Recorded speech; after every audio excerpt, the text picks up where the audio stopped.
Well, hello everyone, and welcome to race meeting number 3 of the World Touring Car Series. Here on RaceSpotTV, my name is Connery Medic. I'm joined by the ever wonderful and ever present Peter Mackay for yet more touring action. This time, it comes at you from Leicestershire's Donington Park.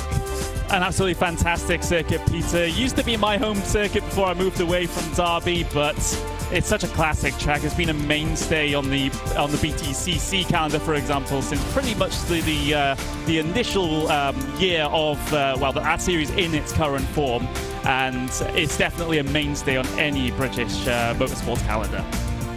It is, yeah, it's fantastic for both 2 and 4 wheels. Donington Park, lots of undulation change, lots of fast corners, and as one or two of the drivers have mentioned to me this week, lots of opportunity for big dive bomb manoeuvres on the brake, so we should have some entertainment for us tonight, Connery.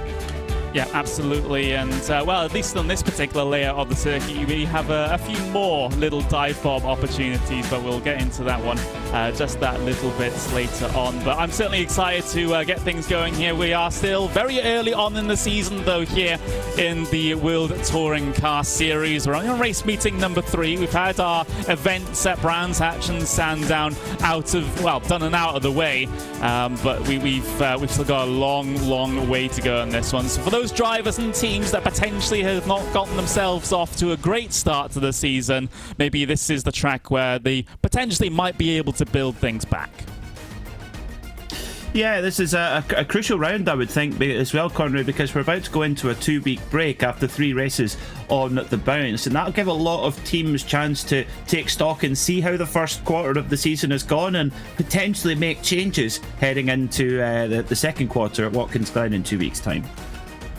Yeah, absolutely. And for some drivers, that 2-week break will be very much welcomed. Here's a look at the pro standings then. It's, been the fight between Guinness and McFarlane at the very front, but even Guinness is starting to stretch his legs at this very early stage of the competition. He's 76 points ahead of Ross McFarlane. We have Butler there from Pure Sims Development in 3rd place, with another Pure Sims driver of Jake Blackall in P4. So Pure Sims doing particularly well here in the Pro Championship. They don't lead it though, as that is the Sim RC car right at the very front. So let's have a look at the AM standings. Stephen Daly for RD Sim Sports, 350 points, head and shoulders above the likes of Stefan Schlacker and Mark Johnson, who occupy the 2nd and 3rd place positions in the standings. Benjamin Gregory and Lee Berridge round out the top 5 with regards to the YAM Championship for Boosted Motorsports. So it seems like in kind of both championships at the moment, Peter, the driver that's at the very front has started to build a considerable gap over those behind. Like I said, it's still in the early stages of the championship, so this can all be changed on its head in the matter of 2 race meetings. But it's interesting to see this split already. It is. I'm surprised by that as well, Connery. I must say about that after just 2 meetings, how big the gaps are. However, when we refer to the AM class, of course, after the first 3 races of the season, the race organisers look at the driver's pace, and if there's anyone who is maybe going, in their opinion, too quick for AM, they can potentially be bumped up to Pro, and likewise, if anybody's struggling in Pro, they can come back to AM as well. So there is that to bear in mind, but of course, at the top of the Pro standings, it really has been an exhibition and a really impressive run so far from Corentin Guinness. Let's have a look at the team standings then, and well, Corentin Guinness certainly pulling his weight for DKC by Sim RC. They currently lead the Teams Championship, and actually the Teams Championship is the closest of all the championships that we have going at the moment. Pure Sims Esports, with their great placings, especially in the Pro class, in their pro effort, shall we say, have gotten themselves up into 2nd place. RD Sim Sports number 2, the Pro-Am team of RD Sim Sports, they are actually well ahead of their sister team, theoretically the more advanced team. They're down in 7th place at the moment, so it's been a bit of a struggle for the main RD Sim Sports team, but hopefully they'll be able to build things back a little bit better in the next couple of rounds. Joy Sport round out the top 4 teams, and then you have another Pure Sims team. That's Pure Sims SimLab, residing in 5th place at the moment. So there's the sort of little look into how the championships have been developing over the course of this season. And we're actually rapidly heading towards the end of qualifying at the moment, as we had to get all of that out of the way. Current order, at least, for the starting grid of race 1. Brennan Guinness, front pole position. Ross McFarlane, P2. They will be able to complete their laps due to this open qualifying session, though. Yeah, so it's now or never for Ross McFarlane. If he wants to pinch pole position from Corentin Greenes, he's got to do it now as he comes into the final corner at Goddard's.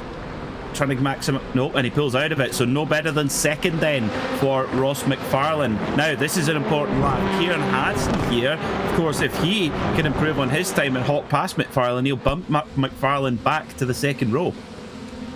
He absolutely will. We'll keep an eye on Kieran Harrison because, certainly a very, very potent driver is that number 93.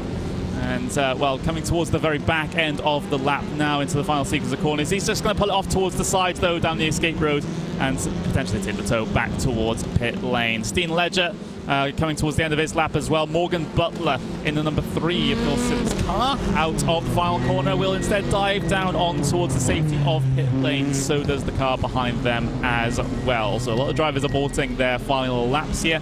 Adam Watson did head his way across the line, however, 136.1. Not going to be an improvement on a P19 starting place overall for him. Dan Blackwell, number 14 car in one of the only Honda Civics in the competition. There's a good handful. There's a handful of them, perhaps not as dominated by Hyundais as Blackwell heads his way across the line now and does improve his initial starting position up into 9th in class. Remember, that's not necessarily overall on the lower third. Yeah, good to see more of the Hondas taking part this season. It really was dominated by the Hyundai, particularly the Hyundai Elantra last season. Now we've got a much greater balance. The World Sim Racing crew have done a fantastic job to balance these cars out as well, and we've seen all 3 options fighting at the front so far. Yeah, we absolutely have. Well, let's have a look at your starting grid then for race number 1 today. It is the Sim RC machine of Corentin Guinness that takes yet another pole position in this series. Ross McFarlane will start on the front row, so that's your P1, P2, the Pro Championship, starting P1, P2. Guinness has a friend, however, Sim RC 93, that's Kieran Harrison in P3 with Wojciech Sividovic in P4. Steen Ledger will start 5th with Impulse Racing's Miguel Freitas in P6. We've got P7 going to Alex Torres. We've got P8 going to Jake Blackhall. Konstantin Stolzenberg will start in 9th with Morgan Butler in 10th. Jamie Rushworth will start in 11th and Prabin Wall in P12. James Holman will start in P13 with Pete Newman in P14, Stephen Daly in P15 with Adam Tompkins in P16, Adam Watson, in P17, and Jonathan Walker will line up in P18 here today. Marcel Fritsch will line up 19th with Daniel Martin in 20th, Luke Gidsley in P21, Harry Fox 22nd, Mark Johnson 23rd, and Nick Clibbins rounding out the 24 cars at the very front. We got, P25, we've got Benjamin Gregory, then we've got Stefan Schlager starting P26. Then we've got Blackwell, Sam Smith, Paul Smith, and Sean Gardner rounding out the top 30 cars.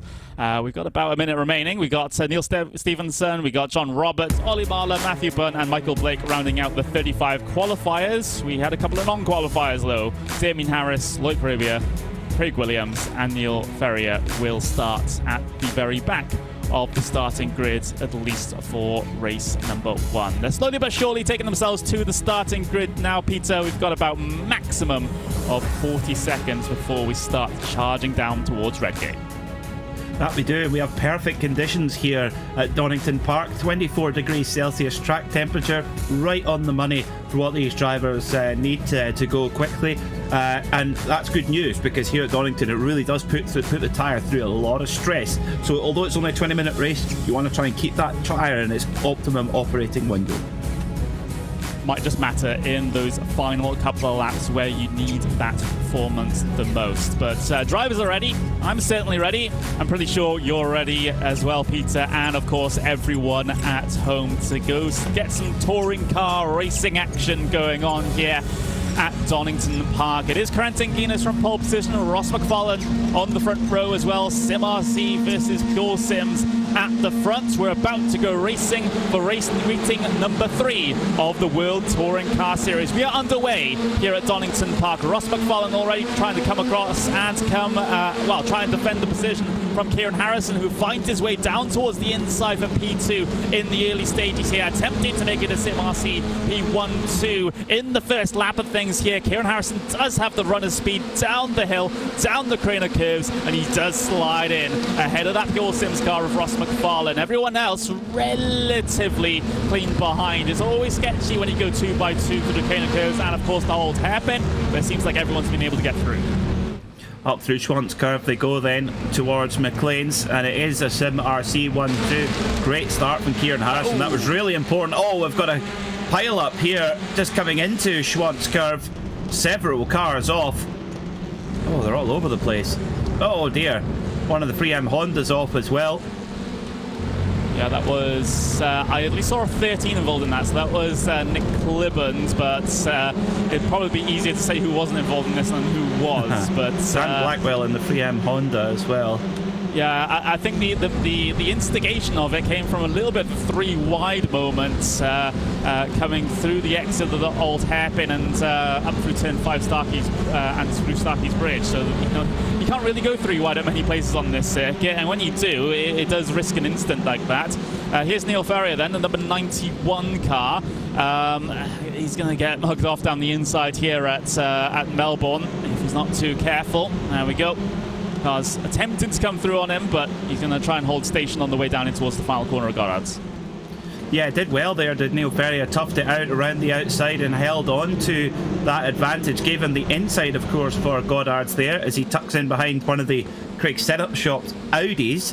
As well, one of our few Audi RS3s in the field. We've got several cars you can choose from here. The Hyundai Veloster, the Hyundai Elantra, Honda Civic, and indeed the Audi RS3 as well. At the front, it's 2 Hyundai Velosters that lead the way for Sim RC from the Honda of the defending champion. Ross McFarlane, of course, he drove in a Hyundai Elantra last season, switched to the Honda this time as well, and he'll be frustrated, Connery, I would imagine, after that start. Not that he made a bad start, it's just that Harrison just rocketed off the line.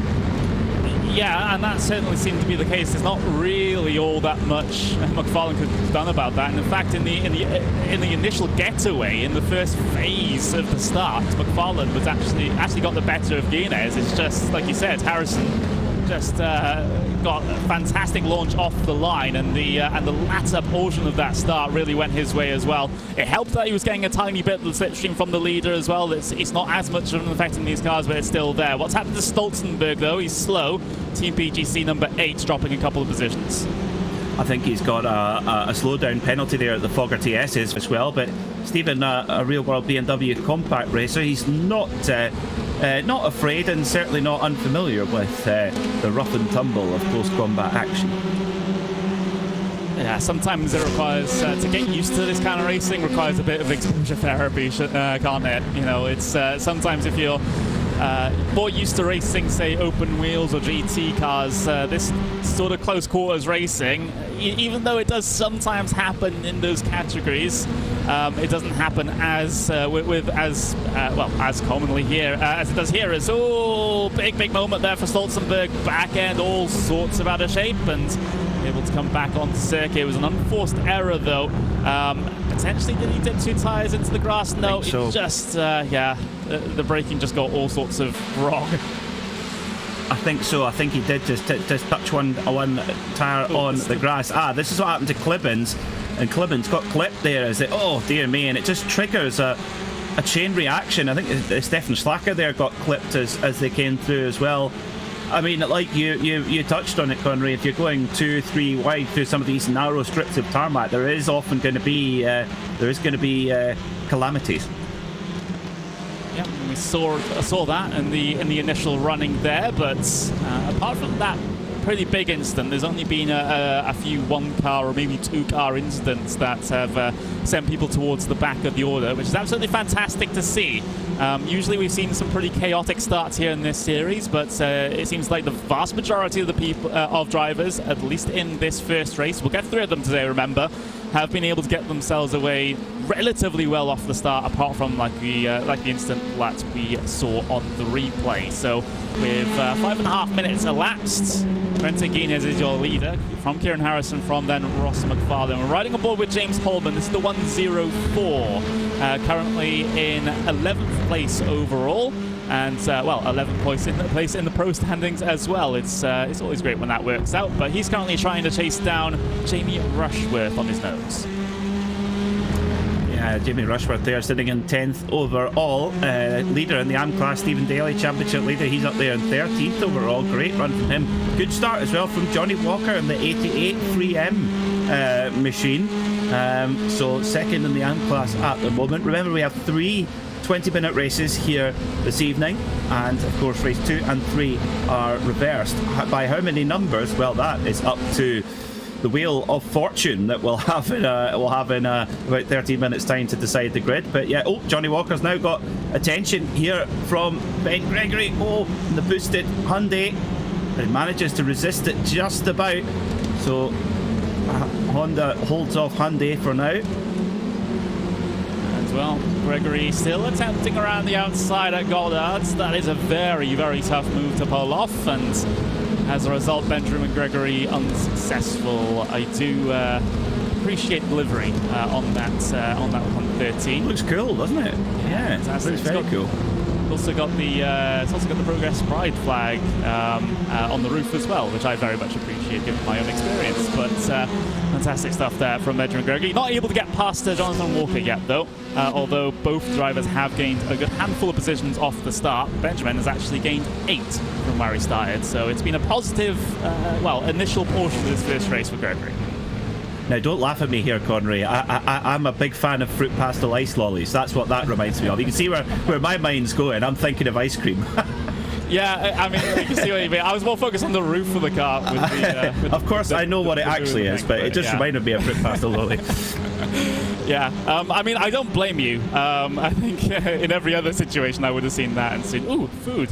But yeah, we'll see essentially how that battle turns out. We do have to jump forward a little bit, though, because we do have in fact, this is backwards a little bit. Dan Blackwell trying to fight it out for P11 in the AM class. This is with Nick Clibbens, and well, Clibbens had those issues early on, getting caught out in that 3-wide situation in the initial going. But continuing to circulate around and not too far off, a good couple of positions further down the road as well. So must have saved that car in a pretty efficient manner to be able to not lose a ton of time, at least off of that incident that we saw. Back at the front, Corentin Guinness has actually opened up a little bit of a gap to his teammate Kieran Harrison. It's up over a second now at the front of the field, and Harrison more having to look backwards than forwards at the moment. McFarlane right on the back of Harrison as we head down the Crane of Curves now. Jamie Rushworth looking towards Torres and Butler. Just a little mistake there from Butler, and takes Torres with him, and Rushworth says, oh, thank you very much indeed. Torres getting all sorts of squeezed out there by Malden Butler, and it ends up losing at least Butler 2 positions, and it has lost Torres 3. But now it has also lost Butler 3 as Preben Wallace trying to work his way through on the way up the hill towards McLean's towards Carvis, as I get my corners names all sorts mixed up here at Donington Park. We're on board with Alex Torres at the moment in the IRS racing team. Hopefully there are no Americans in this race. There might be a few. There might be a few in one way or another. But we're at half race distance at the moment. And yeah, Torres last time out, Connery, at Sandown, he really did get thrashed about a bit, as did a few drivers. But this is, I'm sure, in general, he'll be pretty happy with this, running up in the top 12 and right there on pace. Oh, that's a big lunge down towards the inside of Goddard's, completely catching Morgan Butler off guard. He's got to complete the move through the acceleration zone off the corner. He hasn't got quite the runner speed to get clear on the way in towards turn 1 of Redgate, so he's going to have to try it and hang this out the long way around, as Butler has the advantage on the inside. Back end a little bit, backing out and a little bit on that Pure Sims car. Ooh, giving the squeeze out onto the curb a little bit. Torres is not going to be happy about that. He loses 1 position, now 2 as a result, if he's not able to hold on to this against Newman. Oh, and Torres is still braving out that, around the outside at the old hairpin. That is brave, but he's worked it out, and I think Newman's going to give him the advantage here. Yes, he is. So Torres gets that position back. Newman jinks to the right a little bit to give the inside for McLean's. No, not quite. And Tompkins in the number 170 Century Sim machine, he's thinking, oh yeah, it's quite fancy to go at this. Oh, and his Hyundai Elantra. But still at the front, Guinness just relentless. He continues to build that advantage. He's pulling away from his teammate. 10th by 10th, lap by lap. This is looking like a very dominant performance here in race number 1 for Guinness. You've got to maximize these qualifying performances. This is what race 1s are all about. Of course, we get that sort of random element introduced for race number 1 and race 2 with the random reverse grids. I think race number 1 is where you have perhaps the most control over your destiny, I would say, Peter. Yeah, I think so. Yeah, you really, obviously the qualifying is so important, and if you don't get a good qualifying in, you really are punished, and you're kind of on the back foot for the rest of the night as well. So yeah, this is we'll see how the order shakes out, and of course that's where the overtaking comes in to be very, very important. 8 minutes to go. Stephen Daly still top of the AM class, quite a distance ahead of Johnny Walker. He's got a few places between him, and yeah, these Torres doesn't have to go all the way around the outside at the old hairpin there. Finally gets a little bit of respite where he's got Newman right on his tailgate as they go through Schwantz curve with just under 8 minutes to go. Not too long before we get the checkered flag out here in race number 1. It seems like at least the battle for the race lead is relatively settled at the moment, but it's anything but back here in and around Sam Smith, and it's getting towards 3 wide on the way up in towards Coppice now, in and amongst this entire little gaggle of cars. Paul Smith's also involved in this one. He's in the Team Mad car, trying to defend around the outside there. Luke Rabia on the outside looking in as a third party. Same with Neil Ferrier. He's watching this one from potentially a pretty good distance behind as this has been very, very spicy, and look, Rabia sending it down the inside at the S's, and well, gaining that position over Sam Smith, and now Ferrier might look to capitalize on this one. Down in towards the Melbourne hairpin, sends on the brakes. Yeah, Rabia certainly out of position as well. I wonder if he served the qualifying ban because he was running right up the front of the field at Sandown a week ago, but yeah, drilled into the back of Paul Smith there. Paul did well to catch the car and keep it on the tarmac, more or less. Did kill his speed a little bit, but I wonder if the rear of that Hyundai Veloster will be squished in a little bit after that contact. Yeah, that got a little bit sketchy there. In and amongst all of those drivers. But we do continue on. Oh, Rabia out into the dirt though. On the outside of Redgate, and it's a free position for Neil Ferrier. As he'll get himself up into what is P26 pace, P26 overall. And Rabia, it's been a bit of a yo-yo race for him, and now Sam Smith looking to try and work his way by drivers left-hand sides on the way through the middle sector. You can hang it around the outside here at McLean's, but you have to be clean off the corner, and Sam Smith certainly wasn't, and a bit of door-to-door contact between the two of them as Sam Smith gets sent out into the gravel and loses another spot. Oh dear, dear, dear. There's lots of places like that here at Donington Park where, yeah, if you get hung out to dry, you really will. And now we've got a switch for second position. Ross McFarlane has got past Kieran Harrison. Meanwhile, Thornton Guinness scampering away to seemingly yet another win here in the World Touring Car Series Season 2. But Harrison, his teammate, is now dropped behind McFarlane, and Wojciech Savidovic, multiple Tintok champion in the iRacing platform, is in there for the fun as well. And if they start skirmishing, well, Stain Ledger will be right on top of them in no time.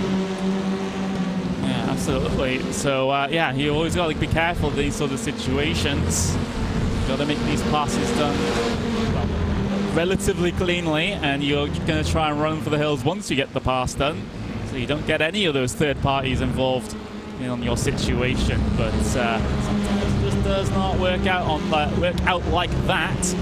Harrison having to look in his mirrors because Savidovic is all over the back of that car, and he seems to have a pretty good run of speed actually, at least through that middle sector. Not able to capitalize on it quite coming out of the coppice to give the run down in towards the S's, but the run through this S is probably the most important run on this track, because if you get it right, it opens up the opportunity into the hairpin. Oh, Sviridovich was right on the limit there. I know what, I thought he's right on the limit there for a slowdown penalty, and that's exactly what's happened there. Oh, Sviridovich shuts the door on Ledger. Oh, while he's serving the slowdown penalty. Oh, Ledger will be furious there. Oh, well, he'll write that in his ledger saying, right, that's one you have, that's one coming for you. Wojcik. That was a wee bit cheeky there, just serving his slowdown penalty, dived across very late onto the racing line there. Yeah, Ledger's not happy at all. Well. There's a little bit of a response there, isn't there? And, well, Sviridovich is going to make a response of his own. An attempt around the outside of red gate. He's got the traction off the corner as well. And he might be able to get this pass complete, you know. He's just about clear down the hill.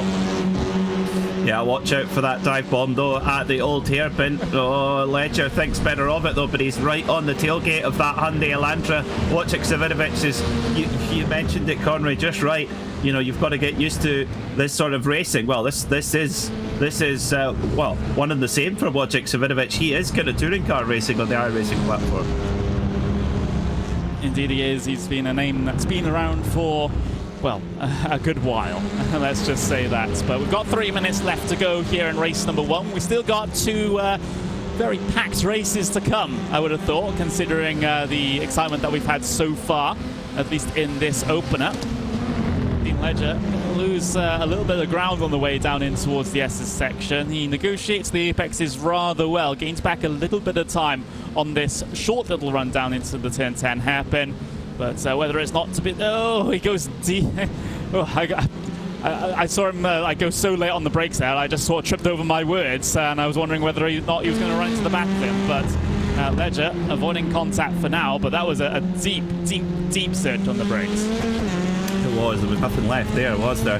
Curiously, Ross McFarlane is actually pulling some time back into Guinness. I think it might be a little bit too little too late. 2 laps ago he was just under 0.3 of a second quicker. That time he's about 1/10 and a half. That might not sound much, but in touring cars that is, especially at the front of the field, that is a reasonable amount.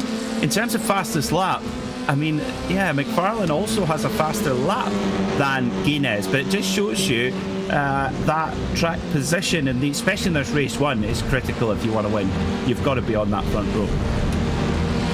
Doesn't seem to be the case. Leaders spreading themselves out just a little bit, although McFarlane and Harrison are kind of still within the same postcode, but it's not really all that close once you put them under the microscope.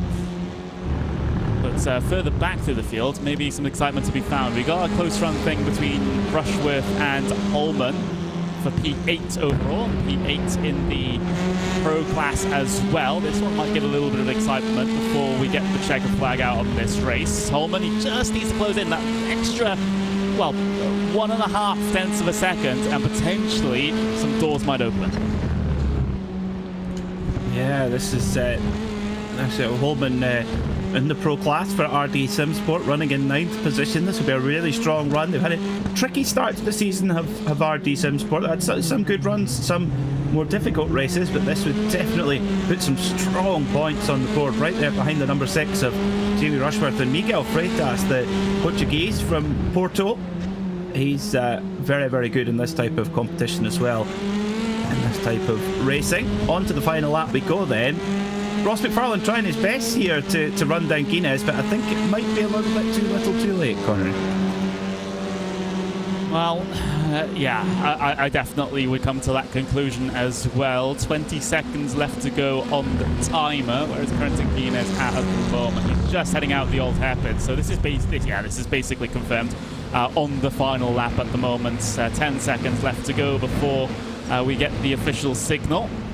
But it's been a very strong race, a very dominant race actually for Quentin Guinness in this first outing. He's been, well, as we had the drop of the green flag, he's just run for the hills and hasn't looked back since. The only swaps for major positions that we've seen was for P2 basically on the first lap, as Kieran Harrison got himself ahead of Ross McFarlane. But ever since, Ross McFarlane has been able to snap back that P2 back to where he started. But there's the confirmation of the final lap. Just 2 more corners to go for Corentin Guinez, and he'll add another race win to his tally here today in the World Touring Car Series. It's been, been a textbook drive. That's all I can say. You can pull out all the cliches in the book to use to describe this drive, all the positive ones. I trust. Corentin Guinez out of the final corner to come across the line to win the first race of this race meeting at Donington Park for the World Touring Car Series. Celebratory flash of the lights for Guinez. Job well done. A job well done indeed, Corentin Guinez. He just seems to get better and better with every race meeting. He really seems to have the full package this season. He came so close. He was so unlucky to miss out last season, but yeah, looking very good so far. Stephen Daly over the line, a great AM class win for him, for the Scotsman, and 13th overall. That's a huge old chunk of points there. Oh, still sorting themselves out for the tail end of the field as well. Oh, they're all on top of each other coming around the final corner. Yeah, this is battle for basically P30 and back overall.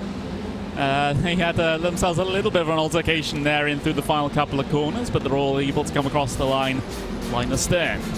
And that will be the the end of the proceedings here for race number 1. Once we just get the stragglers across the line, Michael Blake heading his way through now. The last car across the line will be John Roberts in number 86 car. Coming across the line, P38 overall.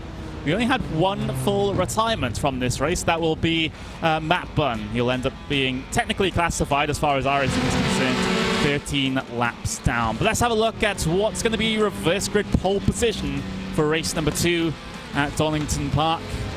We had a pretty low reverse grid last time out in terms of what we had at Sandown. We're going to miss the 13 out this time around. Will we get the 20? No, we will just miss the 20.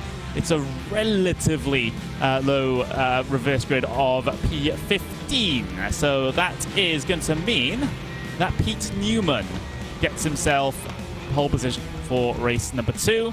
And Stolzenberg will end up on that front row as well. But let's just recap the finishing results from race 1. We've got Corentin Guinez taking the race win with Ross McFarlane P2, Kieran Harrison in the P3.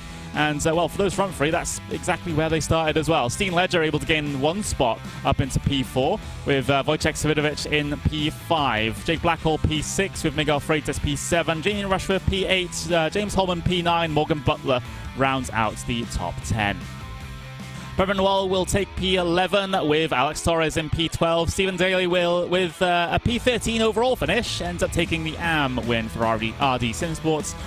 P14, we got Konstantin Stolzenberg.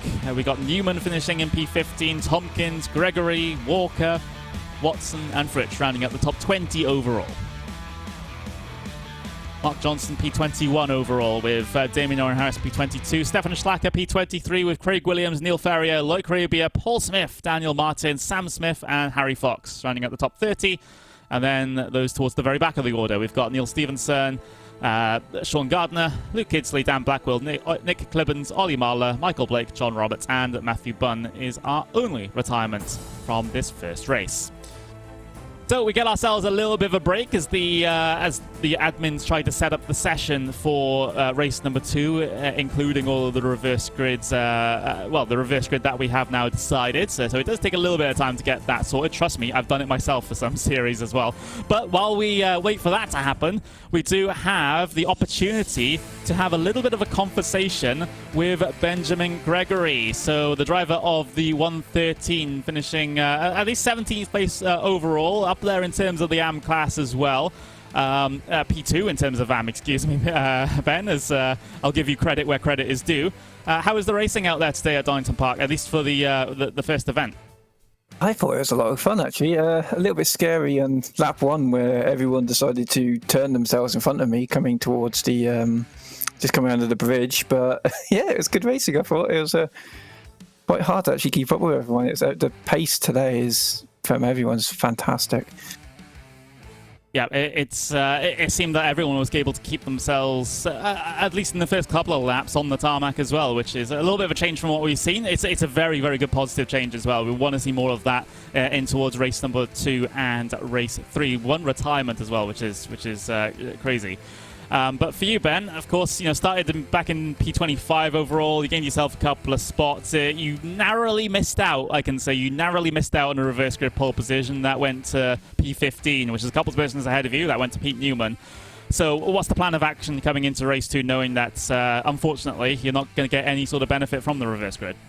That's not too bad. The fact that I was that close is quite good, to be fair. But I just follow the fast guys. I know they're going to make space, see what they do, just keep it clean. I know it might be a bit more argy-bargy in race 2, so I'm going to try and keep my nose out of any danger. But it's been, just follow them, hope for the best.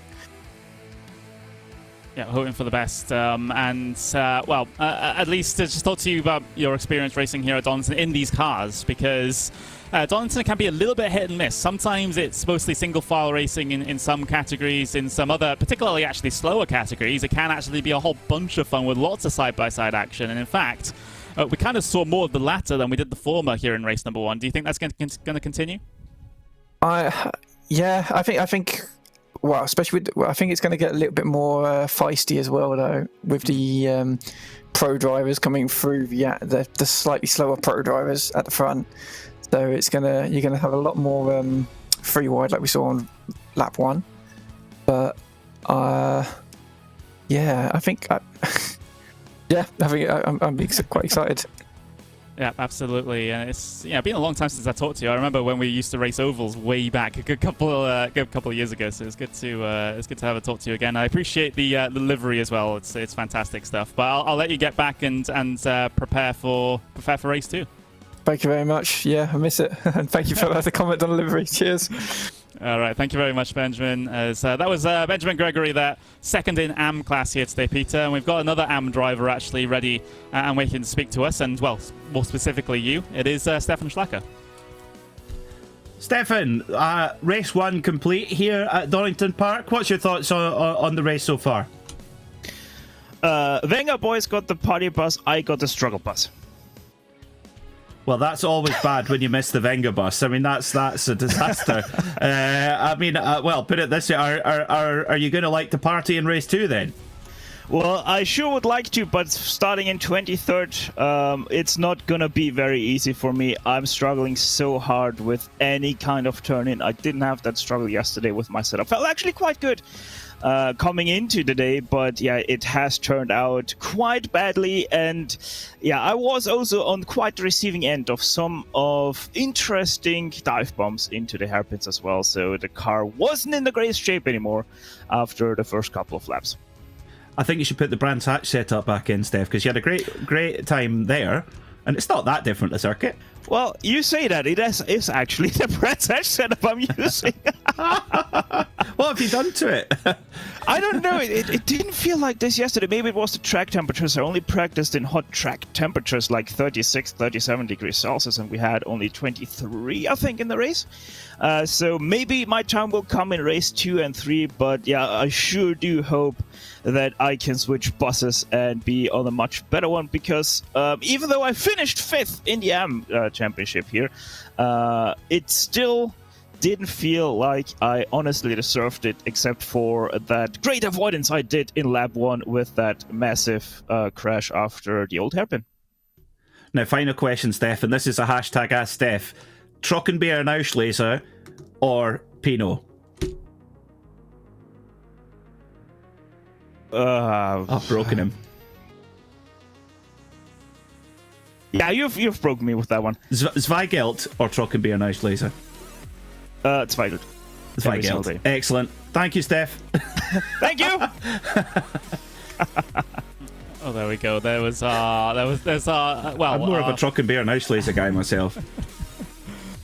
There was our 3 times a broadcast, so basically we kind of have to go through that. But there we go. That was Stefan Schlacker down in the AM class. Of course, not able to at least repeat his early season performances, at least in the first 2 race meetings here today at Donington Park. But still 2 races to go, so potential 4 things to look up for Stefan in these upcoming races. But I do want to circle back to the pro class and the front of the pro class.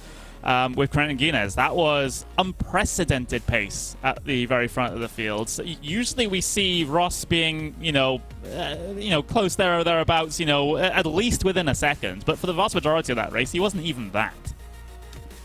I think the big thing was not getting into. He started on the front row, but being pipped by Harrison, that was the nail in the coffin. Quentin Guinness is so good. Ross, like I say, his pace was actually slightly better, certainly on outright one-lap pace, and in the closing laps of the race, he was very, very strong. The problem was he didn't get away with Guinness, and once he got stuck behind Harrison, that's something you don't say very often. Not many people get stuck behind Kieran Harrison because he's so fast as well, but for whatever reason, that was the case, and I think that was the difference. That Guinness was just able to escape and run that mistake-free race at the front.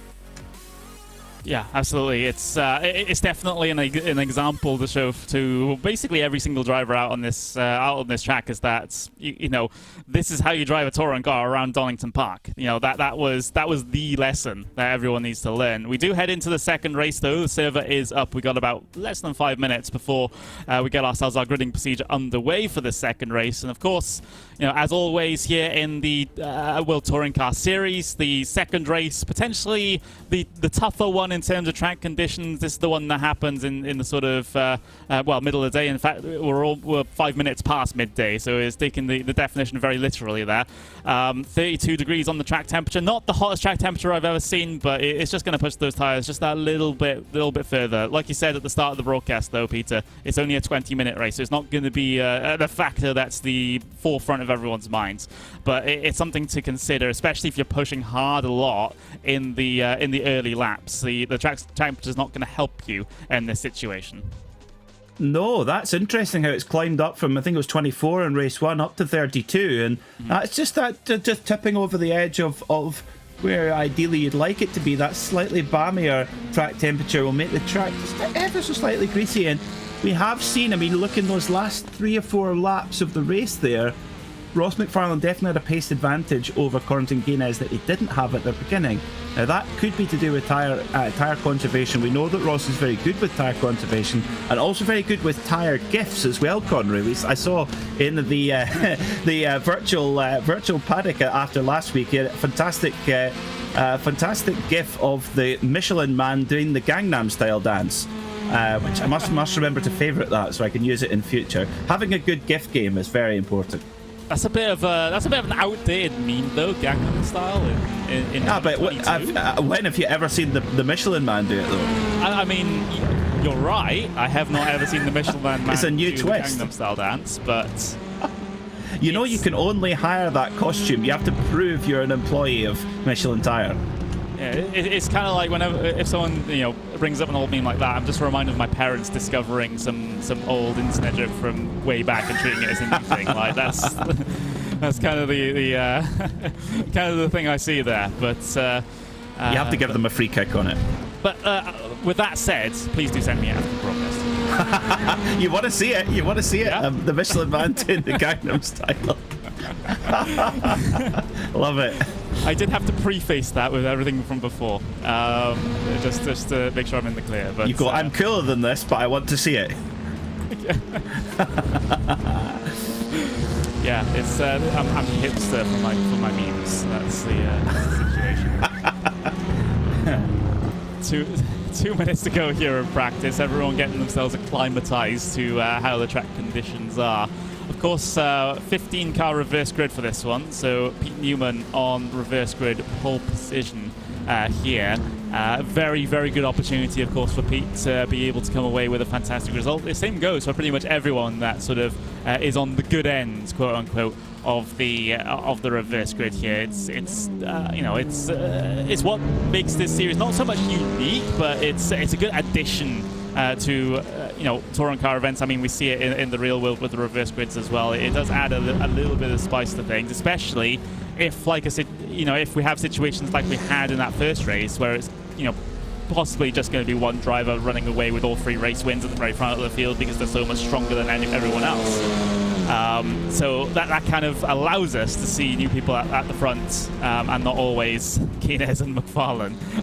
Credit to them. They are very, very quick drivers, and they deserve to get all the fantastic placings. But it is very nice to be able to see some new names towards the front, which is what the reverse grid gives us.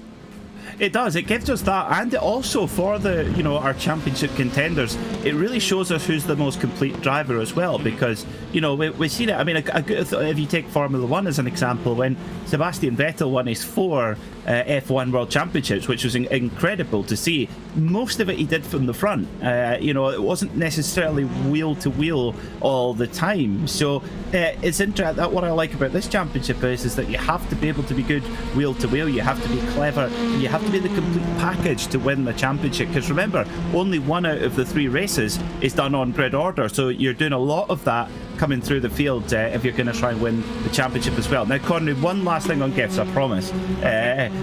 Hello to Lord Hedge, our resident cinematographer. He says, and I love this idea, he thinks that championship points should be awarded for some of the gifts in the virtual paddock. I'm all on board for that. I don't.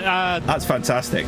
Correct me if I'm wrong. I don't even think I'm actually in this Discord. So that's really bad of me. Come and join in. I think it's really, really bad of me. Yeah, but I possibly would need a little bit of an invite. You sent me the gift now. Now I see the gift. There we go. I've got the invite to the server. I'm in the server now. We're getting ourselves our gridding procedure underway for race number 2, so we can take a very, very quick look at that before I start trolling in the Discord. Pete Newman on pole position with Konstantin Stolzenberg in P2, with Stephen Daly in P3 as your highest placed AM starter here. We've got Alex Torres and Previn Wally in P4 and 5, with Morgan Butler P6. We've got to speed through them because we've got 30 seconds left. James Holman P7, Jamie Westcliff in P8. Then we've got Freitas, Blackhall, Swidovic and Ledger rounding out the top 12. Then Harrison, McFarlane, Guinness, Tompkins, Gregory and Walker rounding out the top 18 cars. Watson, Fritz, Johnson, Harris, Schlacker and Williams rounding out the top 24, with Neil Ferrier, Rod Ribia, Paul Smith, Daniel Martin, Sam Smith and Harry Fox rounding out the top 30 with 10 seconds to go. We've got Neil Stevenson, Sean Gardner, Neil Kidsley, Dan Blackwell, Nick Clibbons and Ollie Mahler rounding up the top 36. 37 goes to Blake and Roberts at the very back of the starting grid here today. With a couple of seconds to spare, we're about to head into our second race of the evening here at Donington Park. It is Pete Newman on pole position, who does in fact get away well from that reverse grid pole position. Stolzenberg might have to file in here, single file in towards Redgate, and in fact he does. Stephen Daly's secure in 3rd place there as Torres and battle for the race lead. In fact, Stolzenberg pulling off the up and under. He goes through to the race lead as we see a couple of cars out into the gravel. Oh dear, that was the Century Sim Racing Hyundai Elantra of Adam Tompkins there off in the gravel as they all filter through the old hairpin. Is one of the RD Sim Sports, has a wee bit of a hip and shoulder there trying to make the way through. Good start from, is that Wojciech Savinovic who's made a good start? So is Freitas there as they slip through. Schwantz the left-hander, then it's the right-hander of McLean's, and then up the hill towards Coppice. Here we go then.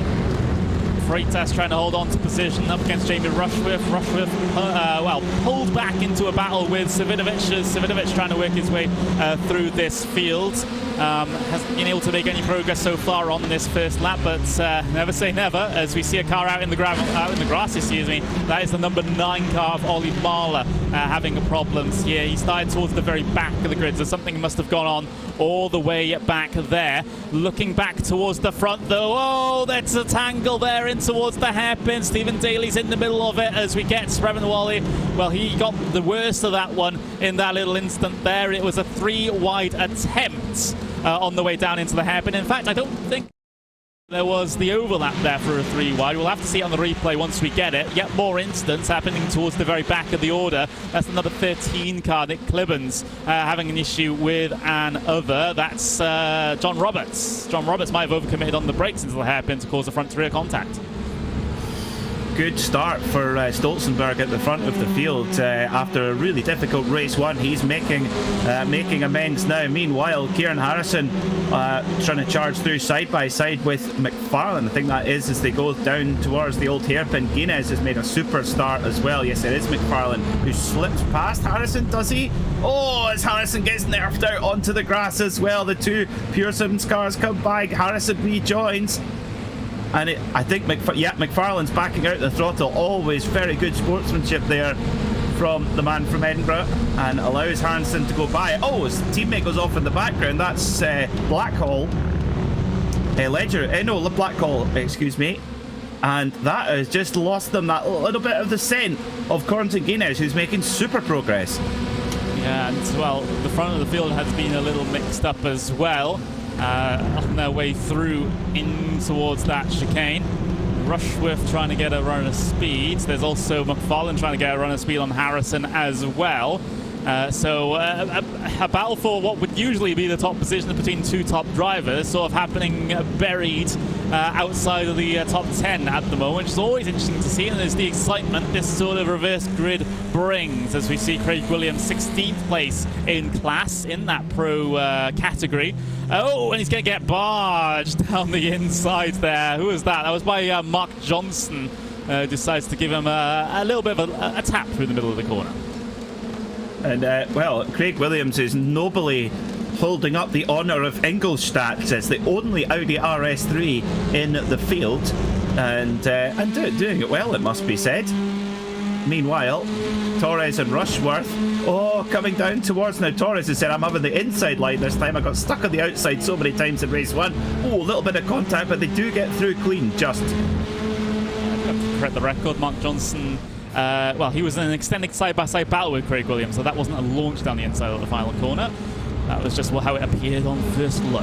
As we have a look at the battling going on just inside the top 10. This is crazy stuff. This is where a lot of the top drivers from race number one, the likes of Guinness, the likes of Harrison, we got Freitas trying to work his way through on this one. This is where they're all trying to get past maybe some slightly slower traffic, the beneficiaries of the reverse grid. Rushworth is trying his best to try and hold on to this one.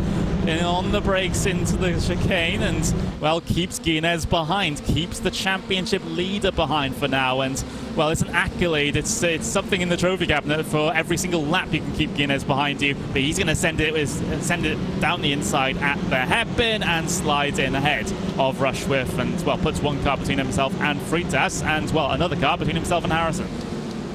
Very, very clean and tidy there from Guinness. Surgical precision from the Frenchman. He really is the Laurent Aiello of sim racing. So consistent, so fast. Although back in 1999, when Laurent Aiello dominated the British Touring Car Championship, he didn't win here at Donington. One of the very few circuits he didn't win at.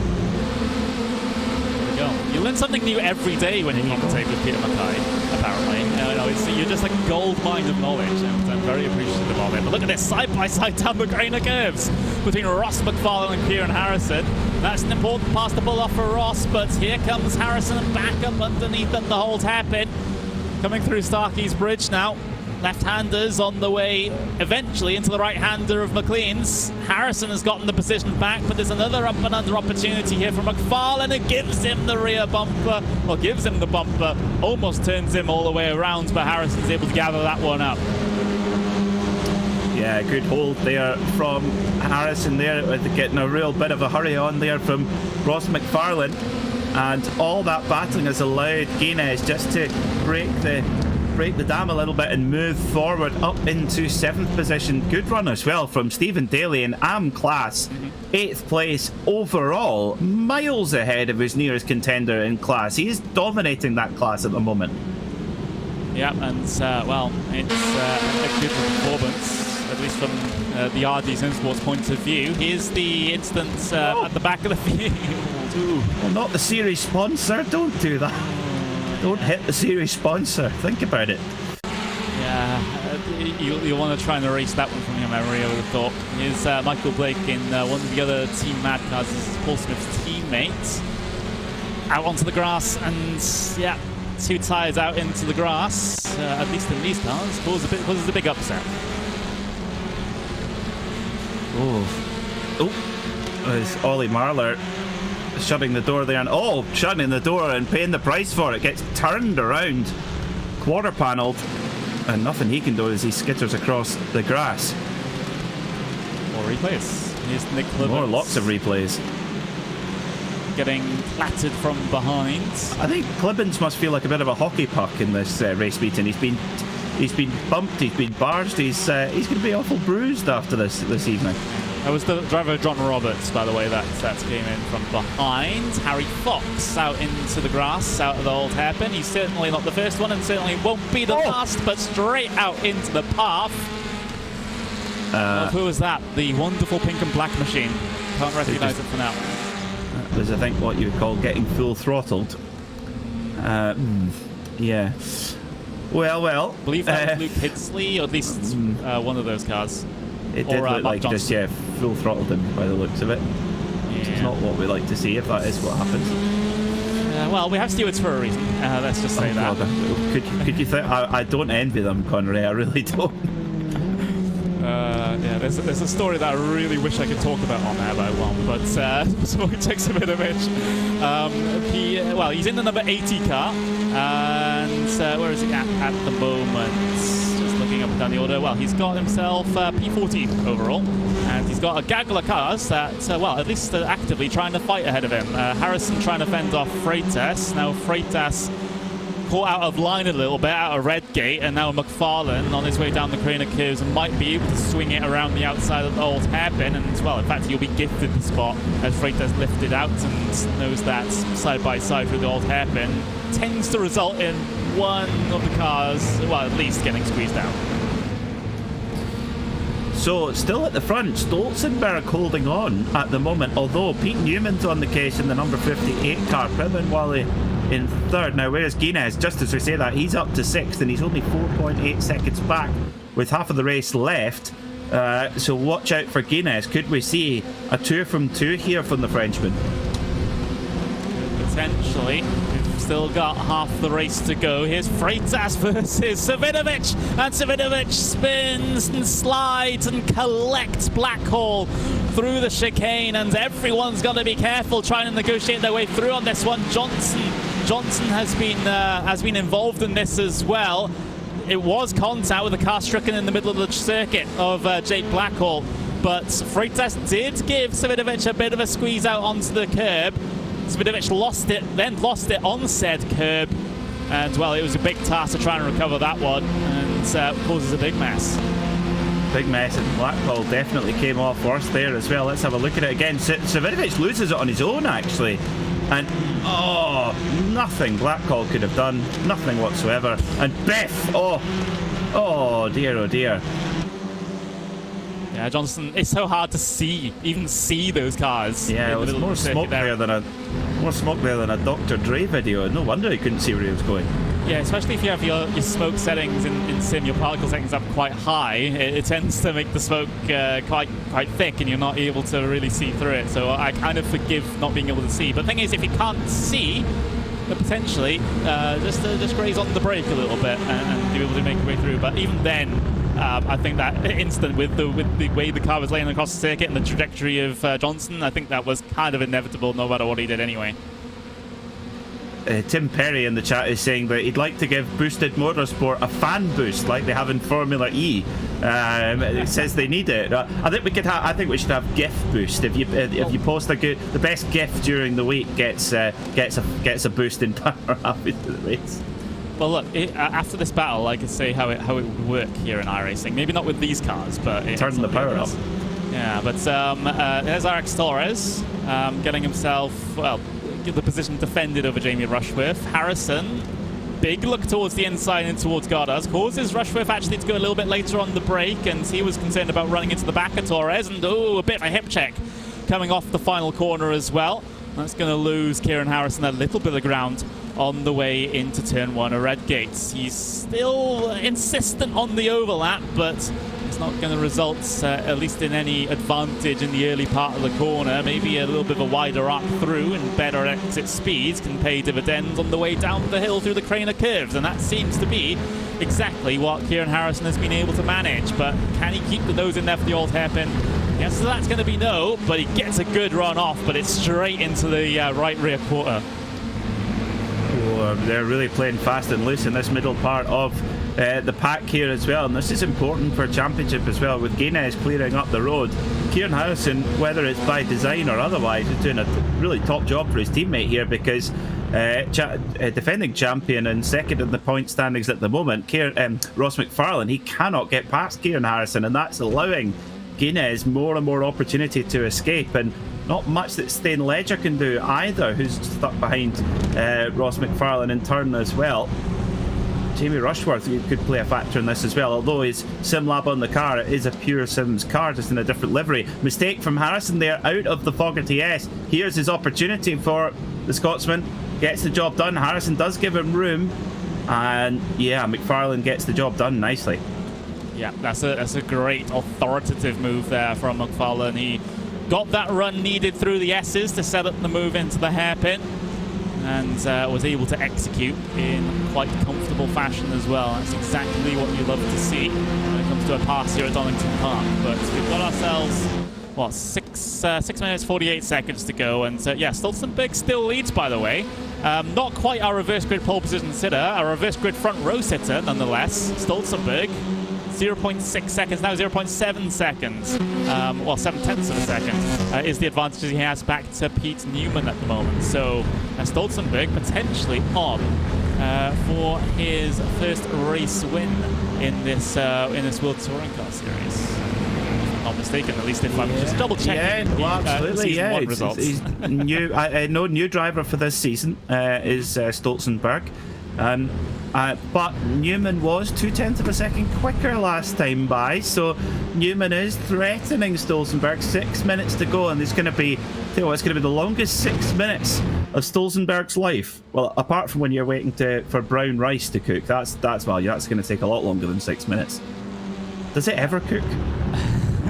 Who knows? Battle further behind. We've got ourselves a great little bit of side-by-side action going on. Well, involving Sam Smith there in number 27. It's with Neil Stevenson in the 167. And Stevenson's going to lose out on that one, unfortunately, losing the position on this lap. Now he potentially might get himself swallowed up by Lagrabia, Jonathan Walker, potentially Sean Gardner a little bit further down the road as well. Here comes the send down the middle from Jonathan Walker. He had a gap, he fixated on it, and he actually gets himself one position as a result. That was a brave move. Certainly was. Johnny Walker is up for this one tonight in the 3M Honda, but oh, here comes Rabier, who returns the favour there, puts the move in and gets back past Jonathan Walker. Just under 5 minutes to go. Hello to Tim Philbrick for the Racing Blog. Good to have your company this evening. That's fantastic. Says these TCRs are super equal, but one of them always been much stronger than the others this season. And well, I think it's been answered by Tim Perry there. Apart from the Audi, everything seems very competitive, and the Audi is the outlier for the wrong reasons. Instead of being super quick, it's kind of well towards the very back of the order, at least in terms of the balance of performance amongst these TCRs. Of course, we've seen a majority Hyundais that's kind of split relatively, well, at least looking up and down the entry list, sort of relatively evenly between the Veloster and the Elantra at the moment. But it's the Elantras that are having the better time, at least in this race at the moment. Of course, we don't have the distinction between the Veloster and the Elantra in terms of manufacturer logos, hence because they are the same manufacturer, so they show up as Hyundai. They are indeed, yeah. I mean, last season, it was just dominated by the Hyundai Elantra. Sometimes we would see the entire top 10 taken up all by Elantras, and actually the World Sim Racing organisation have applied their own balance of performance, and clearly they've got the boffins for it, because they have nailed it, I think. We've got Honda's capable of winning both of the Hyundais. Yes, the Audi's not so competitive, but we've only got one of them in the field, so it's that could be the fan favourite. The plucky little Audi fighting against the might of Korea and Japan. Yeah, there it is. And it's Craig Williams, and it's suiting for Craig Williams. Craig Williams, just like George Russell, is the type of guy to pick the least strong car in the field to go racing in this series with. The plucky Brit in a German car. Oh, the irony. Yeah, exactly. Exactly. He has to pick the German manufacturer. But with that Craig setup shop car, despite being an Audi, still going along quite well. P14 at least overall, and P13 in class is not too shabby. But I think trade that Audi for either of the two Hyundais or the Honda, then it might be a few positions further up. He's waiting for the Alfa Giulietta to be scanned. I think there's one of them in IMSA. Actually won at Daytona in a beautiful sort of John Player special livery, black and gold. It was very nice. So that, yeah, it's a winning car. Well, we'll have to see if that comes to the simulator as having a look. At least to give once this battle's over and done with, I can give the further explanation on the Bob. But there's Alex Torres and James Holman fighting directly ahead of Kieran Harrison, and the battle hasn't quite ended here just yet. Well, excuse me, I'm just getting all my all sorts of mixed up here, as this is the battle a little bit further back. This is Steam Ledger and Jamie Rushworth going side by side. The two I mentioned earlier are actually a little bit further down the road compared to these guys. But Harrison, this is going to kind of been the story of his race too. Stuck behind cars, unable to improve positions. He's only got one position improvement on his P13 where he started. This has been a bit of a struggle with the quote-unquote slower traffic for Harrison. Yeah, it's interesting. I think this definitely highlights what we heard some of the drivers say at the end of last week, is that the depth of field here in the World Touring Car Series has got much stronger from Season 1. Season 1 we arguably had, certainly at the start we had more drivers, but the depth of field has got better, and that's going to make these reverse grid races really, really tough. If you don't get the moves done early, you can really get stuck, and that's what's happened. McFarlane has escaped a little bit. He's up into 8th, but championship rival Guinness into 3rd. And remember, Guinness started behind McFarlane and Harrison, etc. But meanwhile, Stolzenberg, he is resisting the pressure, and he's holding that advantage solid at around 0.8 of a second from Pete Newman. Stolzenberg, as we go into the last lap, is in the driver's seat here. I saw a brief flirt with the 3 wide there down into the hairpin. This is Ross McFarlane trying to complete the pass over James Holman.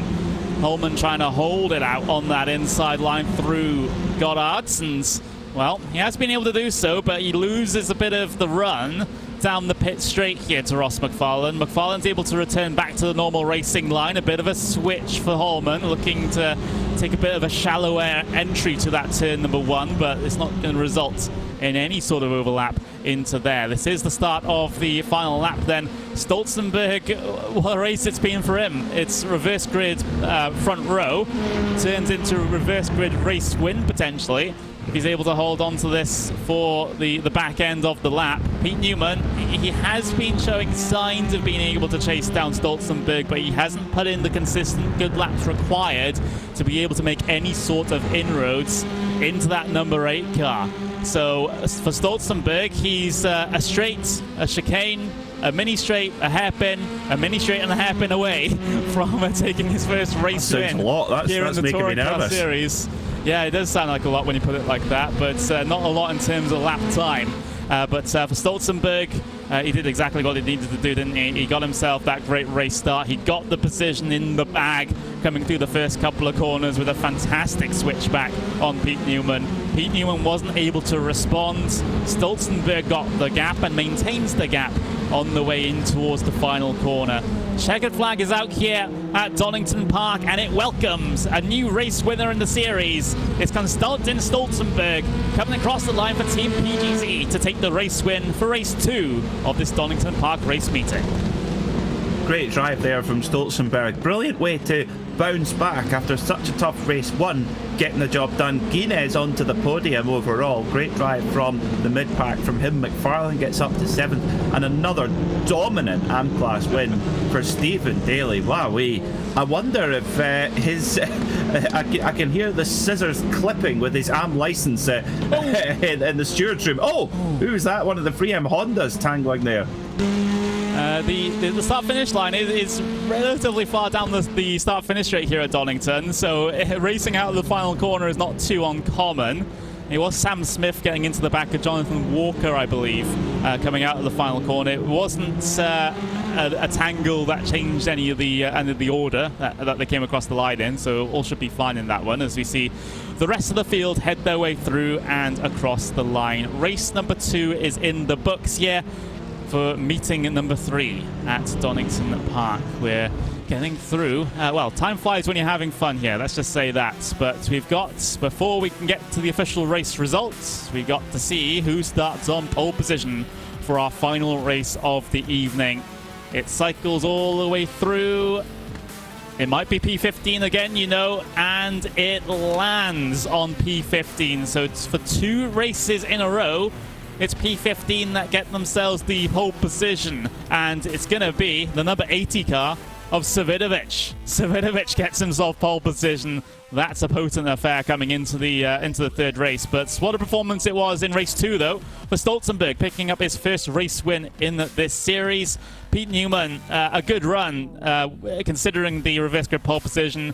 He gets himself P2. Quentin Guinness, though, claws himself back onto the podium after getting the worst end of the reverse grid, shall we say. Yes, it was 15 this time around, but still, it is worthy of praise and continues to extend his advantage in the championship. Morgan Butler will come P4 with Craig Wall in P5. We've got Eric Torres in P6. Ross McFarlane in 7th with James Holman in 8th. Stephen Daly as our AM class winner for RD Sim Sports number 2. We've got, he's P9 overall, with Jamie Rushworth in P10.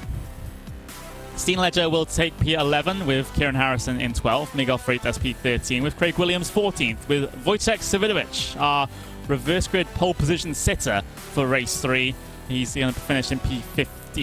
Craig Williams going to be on the front row as well for that reverse grid race. Adam Watson narrowly missing out, unfortunately, on a reverse grid pole.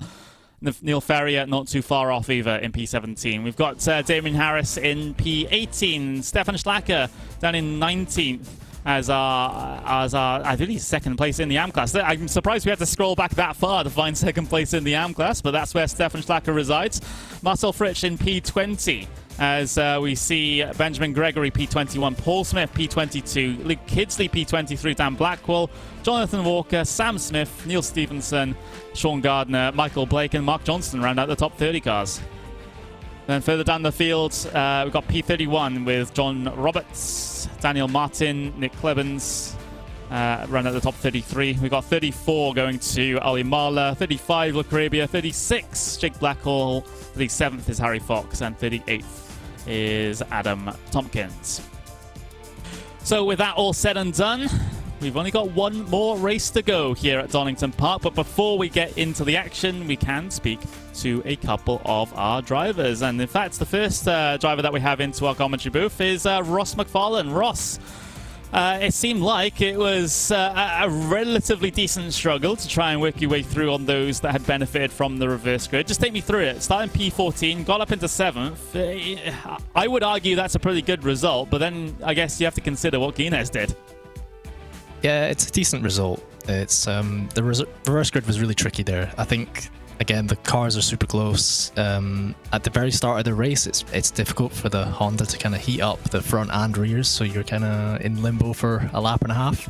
And the Hyundai seem to just have that little bit extra torque, especially in those early laps and off the start. So difficult to work your way through. I had a bit of a battle with Kieran. There was some really good racing with some other guys as well. A couple of the RD cars had a good race with, so it was good fun. But yeah, Corinthians managed to get a few points on me again there, so got the hard work to do in the last race.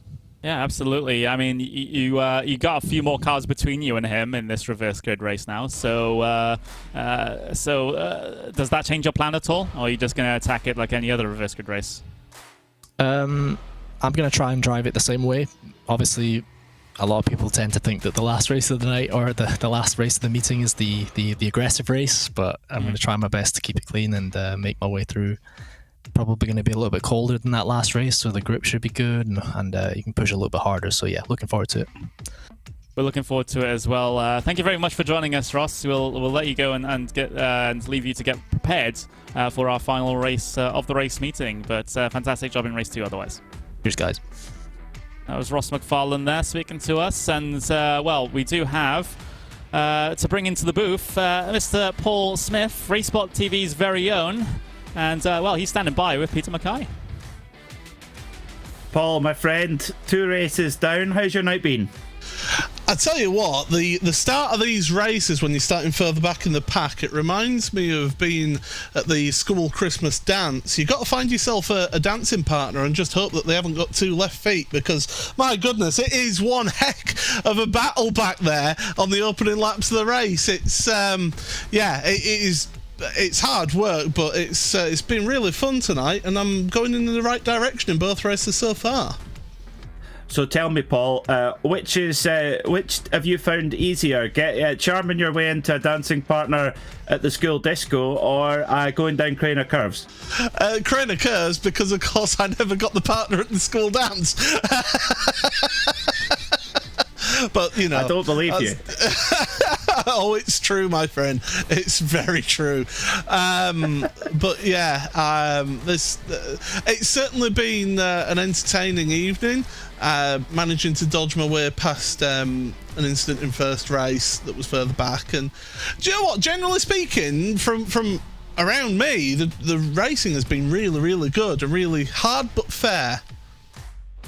That's what we like to hear. I mean, I think that's been the general view of it through the field, Paul. I mean, looking to race 3, what are your goals? What do you want to achieve in this final race of the day? Survive. And score points. You know, I've so far this season I've not had 3 races where I've finished in a positive position, you know, compared to where I started. So I'd like to be finishing either where I start or a couple of places further up. Would be nice. It would be, Paul. Now, most importantly of all, I want to ask, are you wearing your 3M sim racing gloves? I certainly am wearing my 3M Sim 21 gloves, and they're certainly helping me get a purchase on this Fanatec steering wheel that I have here. I do have an affiliate link if people watching my stream want to do that. I won't actually say what the affiliate link little command is on the official broadcast here, but we will on my stream. Excellent stuff, Paul. Our very own Alan Partridge getting some purchase on that steering wheel. Thank you very much, and enjoy race 3. Take care. Well, there we go. Our very, like I said, it's always good time when Paul Smith's in the commentary booth, shall we say? No matter if he's a commentator or if he's just in for an interview, it's always very, very enjoyable. But yeah, that's we're all getting ourselves set here for race number 3. We've got potentially, I think it was about 4 minutes that we have to remaining. 4 minutes. We could potentially squeeze in a couple of words with, I believe that's Morgan Butler that potentially might be waiting for us. So I'm just going to go ahead and drag him in here. Morgan Butler, are you ready to talk to us? Or are you just going to sit there with your microphone? Sorry, there we go. There we go. There we go. Morgan, again, thank you very much for joining us in our very short period of time that we have here between race 2 and 3. It was a P4 for you, narrowly missing out on the podium. Just take me through that last race. It was, yeah, very good. I made, obviously, a slight error with Stephen, so I do apologise. If he does watch it back, I apologise for that. I sent it a little bit too hard. But yeah, no, it was good to go from obviously 6th to 4th and kind of maintaining this run of top 10s. It's very positive. It's the first time I've kind of managed to obviously to keep this up, well, in any league ever really. So it's very positive. Well, you've already gotten a race win under your belt so far this season. That was the final race at Brands Hatch. Like you said, you had a run of top 10s in at Sandown as well. Continuing on that run of form. 3rd place in the championship coming into this.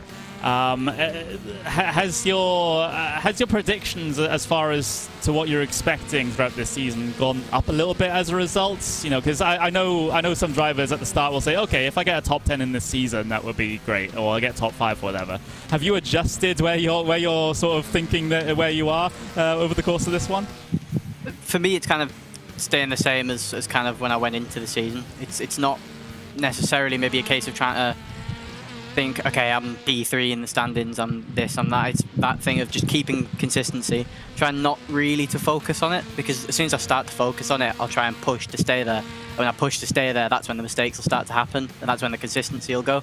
So it's just a case of trying not to focus on that so much, keeping the consistency, like keeping the results rolling in, and just seeing kind of where it ends up at the end of the season. And then obviously towards the end of the season, I can maybe see, you know, with the last 3 rounds, I can be like, okay, I'm in whatever place I'm in now, time to kind of maybe make a push, get that extra position. But till then, it's just keeping the consistent results and just continuing to do that.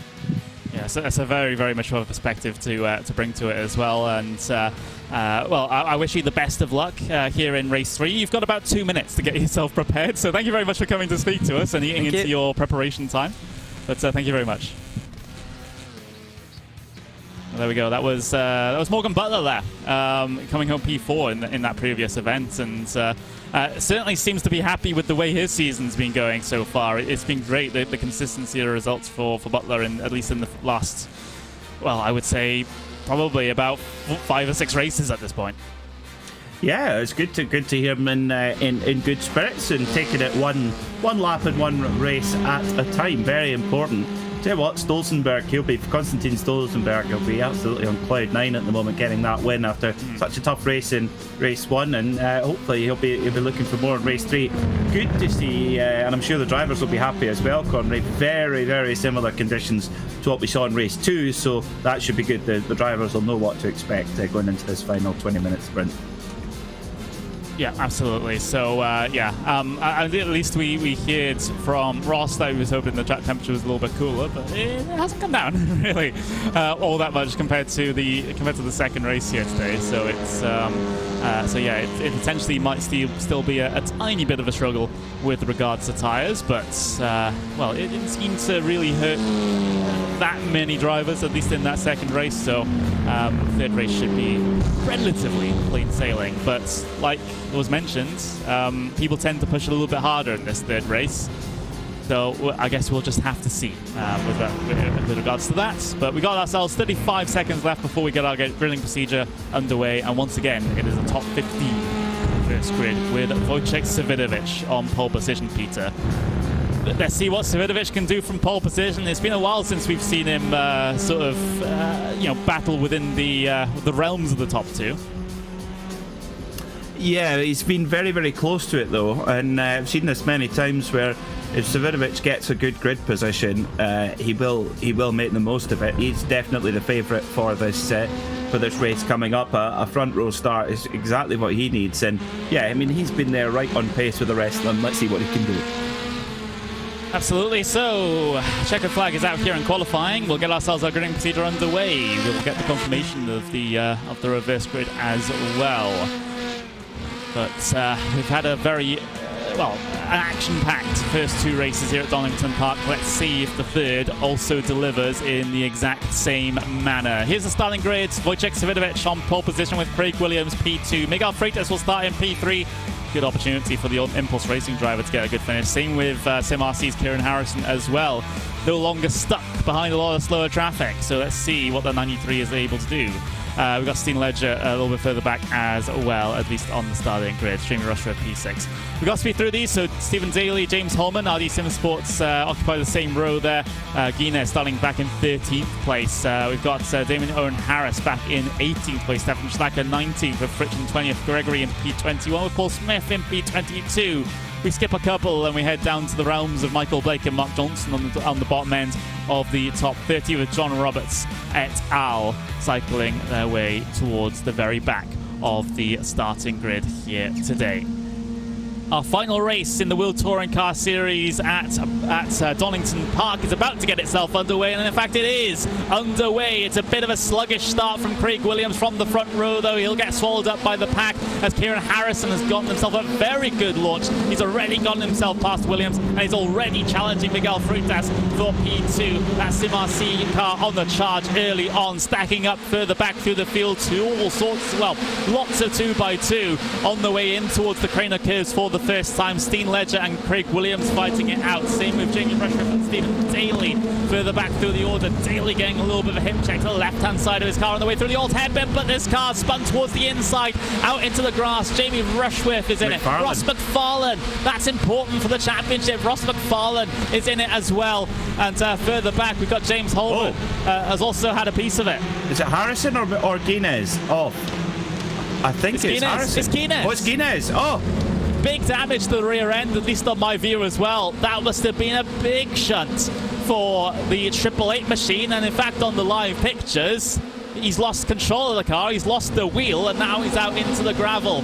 So that's incredible there for Corentin Guinness. I didn't quite spot what caused all of this. Oh my, that is completely destroyed. That is a huge impact there to the back of Corentin Guinness's car.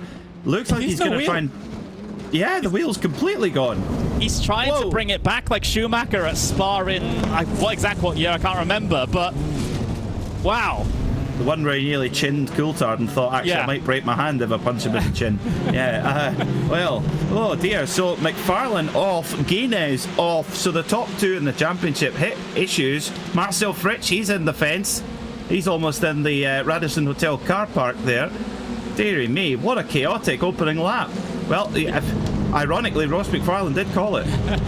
Yeah, and that big shot we saw with Guinness was actually a little bit of aftermath from that big tangle that we saw on the exit of the old hairpin. It was Preben Walid coming back slightly onto circuit, collides with who was that? Morgan Butler, who we spoke to just moments before the race starts, and it was sort of a chain reaction into Corentin Guinness, and Guinness a big firm plant of that left rear into the tyre barrier. He's still going, by the way.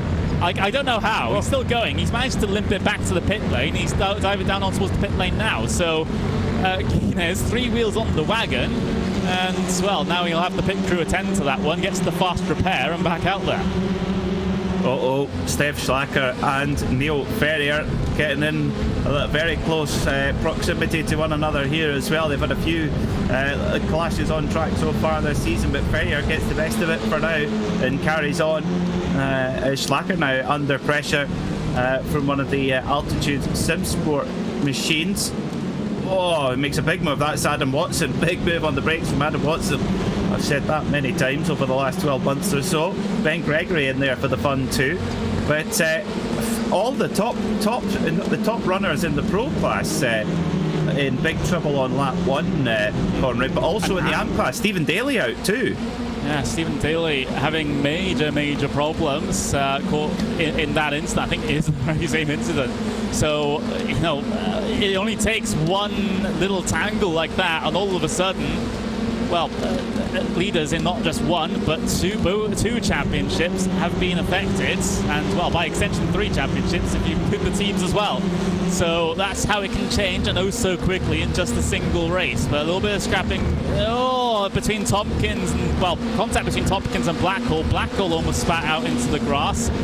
Tompkins is going for a lunge into the old hairpin over Blackwell. Blackwell trying to respond, coming off the corner. Rushworth on the outside looking into this battle as well. It's all stacked up nose to tail for these positions just outside of the top 20 overall. Tompkins holding strong at the very front of this train as Blackwell and Rushworth go side by side.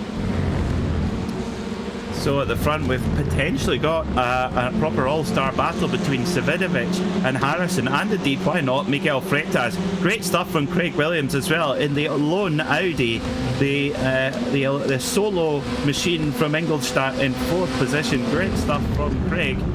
And see number 6 there, one of the that's Jamie Rushworth, really late on the brakes there into the Fogarty S's. Blackhall, a disastrous day ends for Jake Blackhall. Yeah, well, it's happened here because, well, he was involved in that very tight pack that we were just watching. I wonder if there was a bit of contact. Not sure, but potentially we might get another look at it as we look towards the 85. That is the car of Steen Ledger on the back of Craig Williams at the moment. Craig Williams, of course, the only Audi in this field. As we look back to Ross, this is the big incident that we saw through the old hairpin potentially on the first lap. Yes, it is. Cars, all sorts of tangled, and then you see Ross McFarlane. There is Corentin Guinness. Bam! Big impact with the rear at the very bottom of your screen. Huge impact, yeah. It really went off in a hurry there, did Guinness. So, it'd be interesting to see it from his perspective as Ollie Marlow making a big move here. And, Stolzenberg saw him and goes for a bit of tarmac there. Oh dear, Biff. Oh, it's carnage. Oh dearie me. Keeps his foot in it. Well, yeah. Nothing but brave. And nothing but not brave. it is the recommended method of saving these cars in a slide. I don't know if he was in too much of a slide there. But here's John Roberts. Oh, he had his own little incident. Ooh, big shunt with the... Well, it's not tyre barrier or tech pro out there. It's solid concrete. So that would have hurt in real life. But thankfully, we are in the simulated world. Right, so what happened to Fritsch? Oh, he gets dumped. Absolutely dumped. Straight in the wall. That is rude. Yeah, a little bit rude. That was the purest replica of a stock car dump you'll ever see. Here's Jake Blackwell. Was it contacts? No. Sort of. I think... Ran into the... I think he got unsighted. He just took in too much speed, I think. Yeah, the car in front. I think the major factor in that incident was more the curb than potentially any contact, but it wasn't the best view to try and judge it. Here's Craig Williams and Steen Ledger fighting out for 4th place in overall and in the YAM. There's a bit of contact. Oh, Steen Ledger trying to return to file in behind Craig Williams, but not expecting the space to be occupied by Alex Torres. There's the send from Ledger, and it's only going to end in tears, and right up underneath them goes Preben Wall in the number 16, picking up 2 spots for the price of 1 due to the contact, and it's still not done yet here, Peter. They're still wheel to wheel through turn 8. Akopis and Damien Harris has also joined the party as well, trying to prod and probe. Yeah, and this is going to end ugly, I think, between Torres and Ledger. That Ledger came from so far back. A pretty desperate lunge, clattered into the side of Torres. And yeah, he flashes his lights at Torres, but yeah, clearly something happened off camera that's, yeah, made a factor here as Ledger goes hard on the brakes, way too late on the brakes. Torres says, I'll just nip back in again. Yeah, this has got nasty between these two.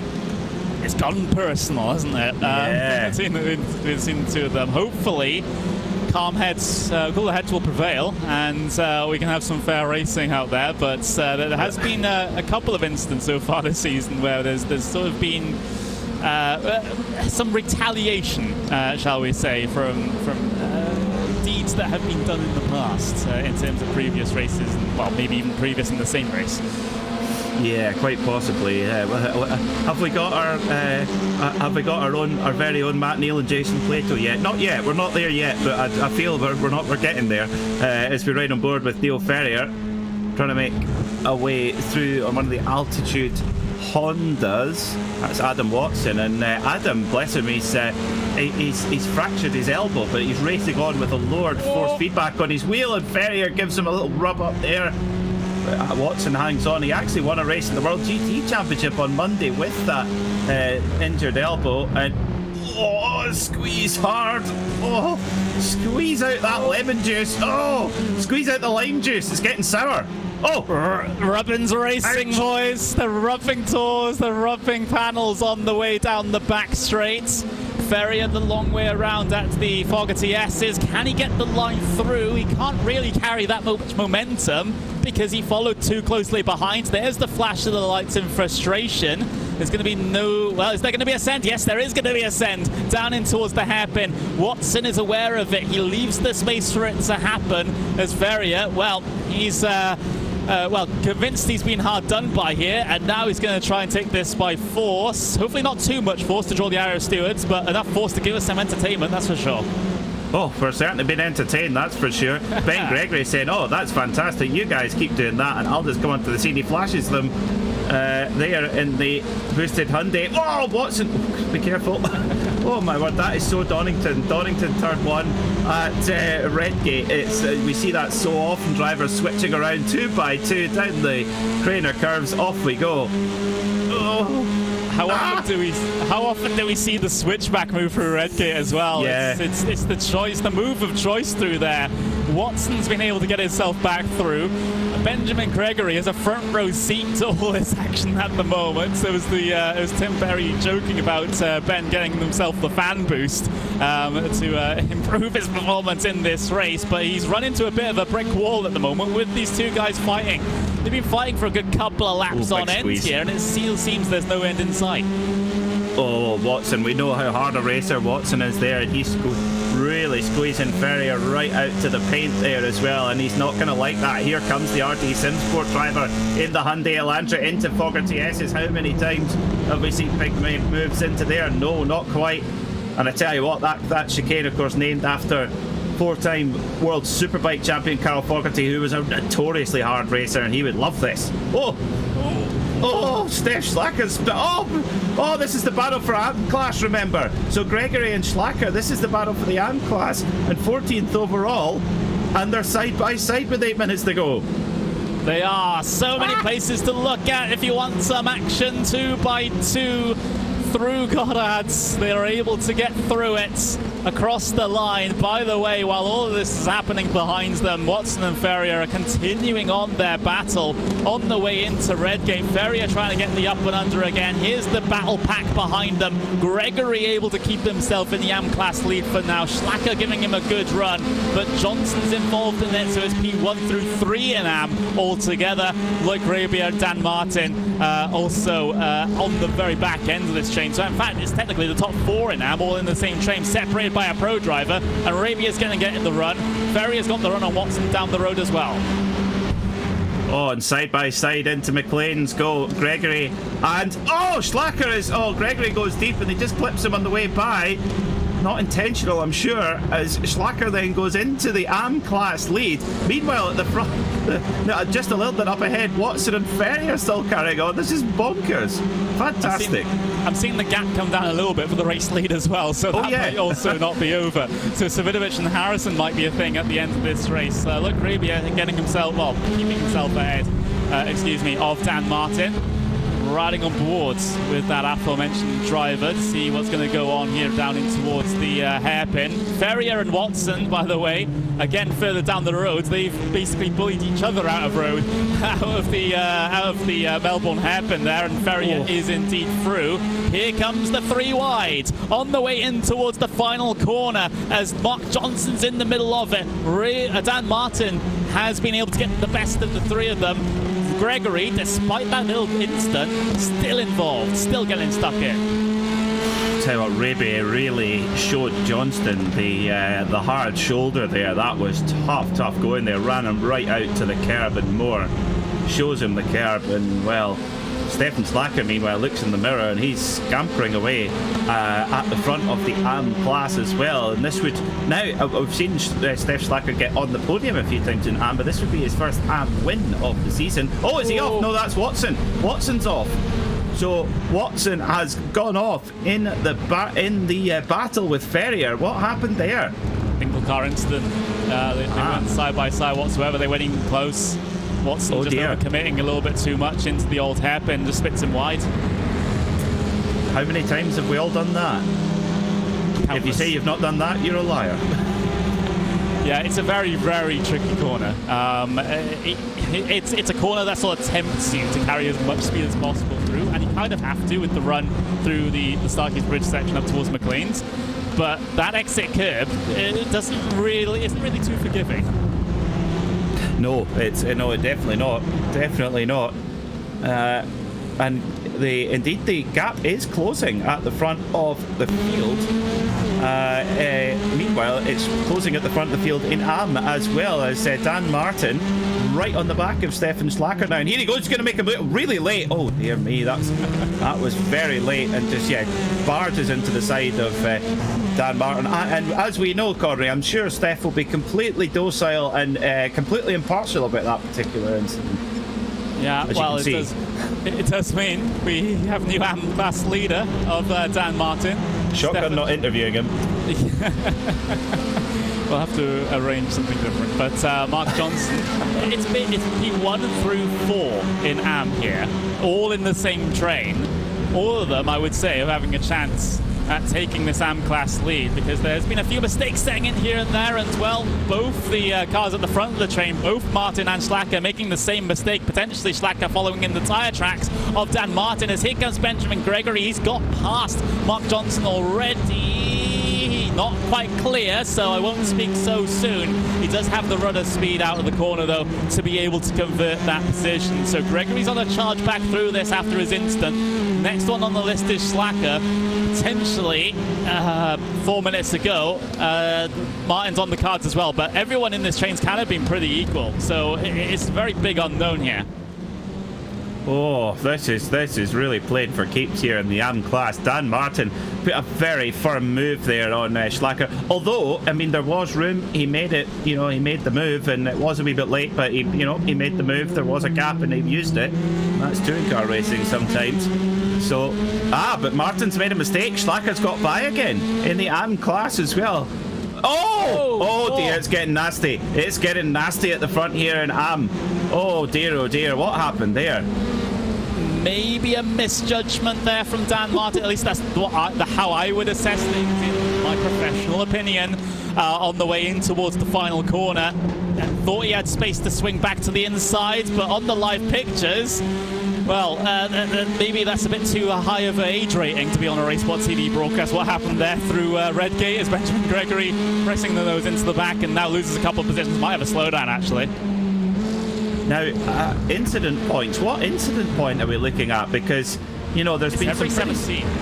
Right, so that's 4 heavy contact plus 1 track limit breakage, which of course was going to be more than 1 track limit breakage, which gives 1 incident points. 4 for a... Sorry, I have to say, Dan Martin, he had a furled black flag. Since been unfurled, so that is usually slow down penalty. So he's done well to be able to serve that, actually, my word.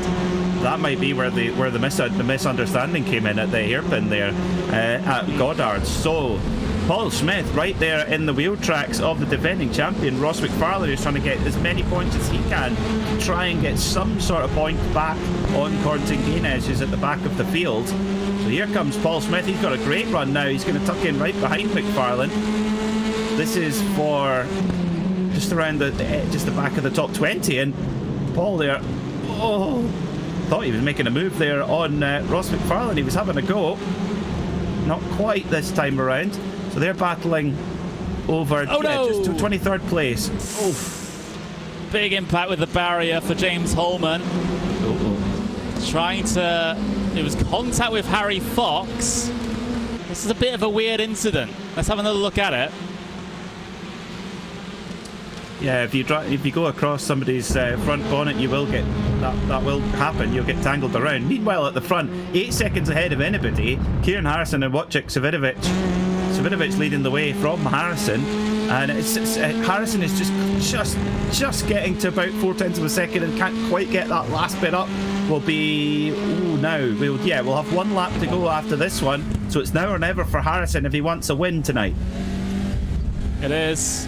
Savidovic, it would be his first race win of the season, and it will be a long time coming. He's always been a very potent competitor in this series.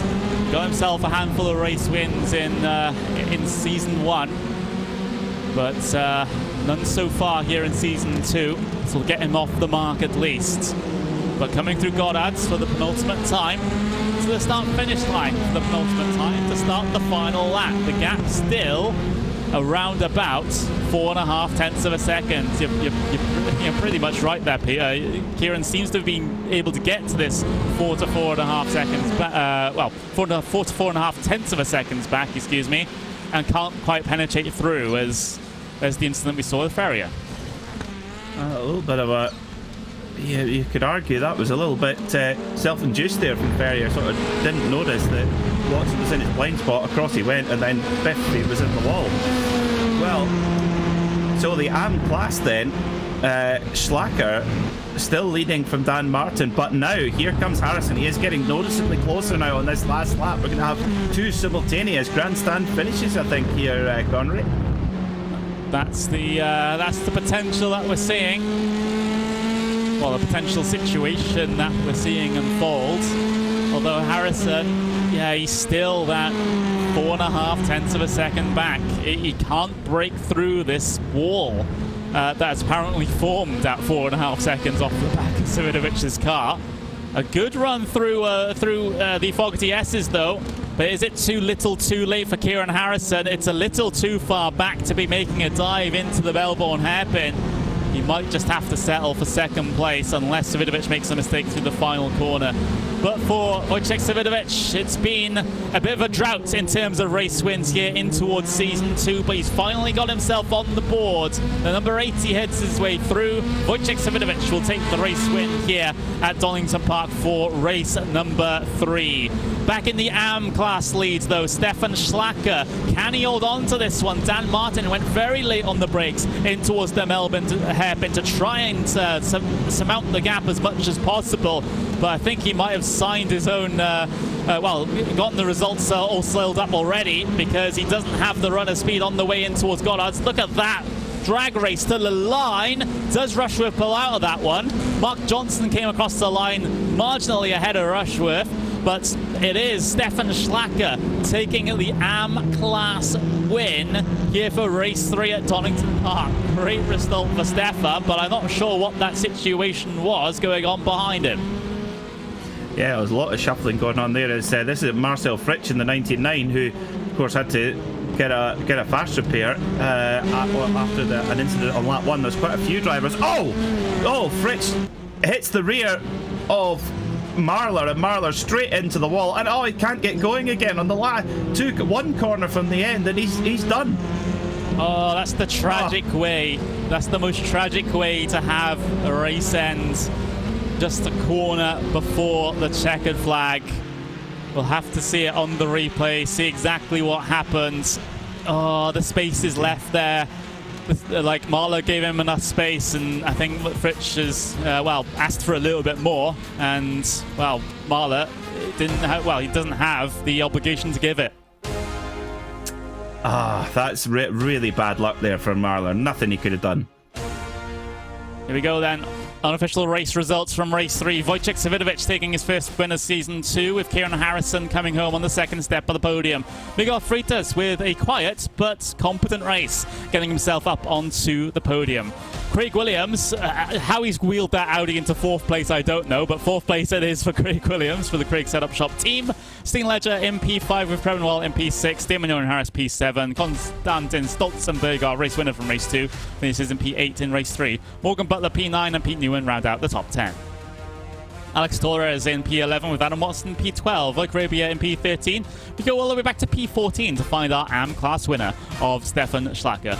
Daniel Martin 2nd in AM class, and Mark Johnson 3rd in AM class. Jamie Rushworth 17th overall. Benjamin Gregory 18th. Jonathan Walker 19th. And Neil Ferrier rounds out the top 20. Michael Blake 21st. Ross McFarlane in 22nd. Harry Fox in 23rd. Paul Smith finishes 24th, with Luke Kidsley in 25th. Dan Blackwell 26th, Alan Tompkins 27th, Nick Clibbins in P28, Neil Stevenson and John Roberts round out the top 30 cars. Then Sam Smith, Quentin Guinness, that's a big one. Championship leader, P32 at the end of race 3. James Holman, P33, Ollie Muller, P34. We've got Marcel Fritsch and Sean Gardner further back. We've got Jake Blackwell and Stephen Daly, and that's a big shame for Daly there, because he was having a fantastic time in terms of the results in the AM class before today.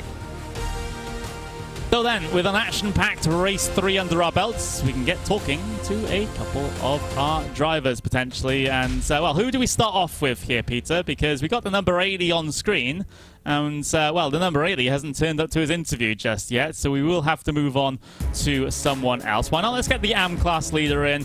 We do this anyway, but hello, Stefan. AM class winner. How does that feel? I can't believe it. I have no words for this. The racing... For first, me and Benjamin have already talked in the cooling room. We apologize to each other for what we did to each other, but my goodness, Dan Martin showed his true colors today. I can only say that. After Sandown, I thought I knew his true colors, but today, he really showed it in race 3.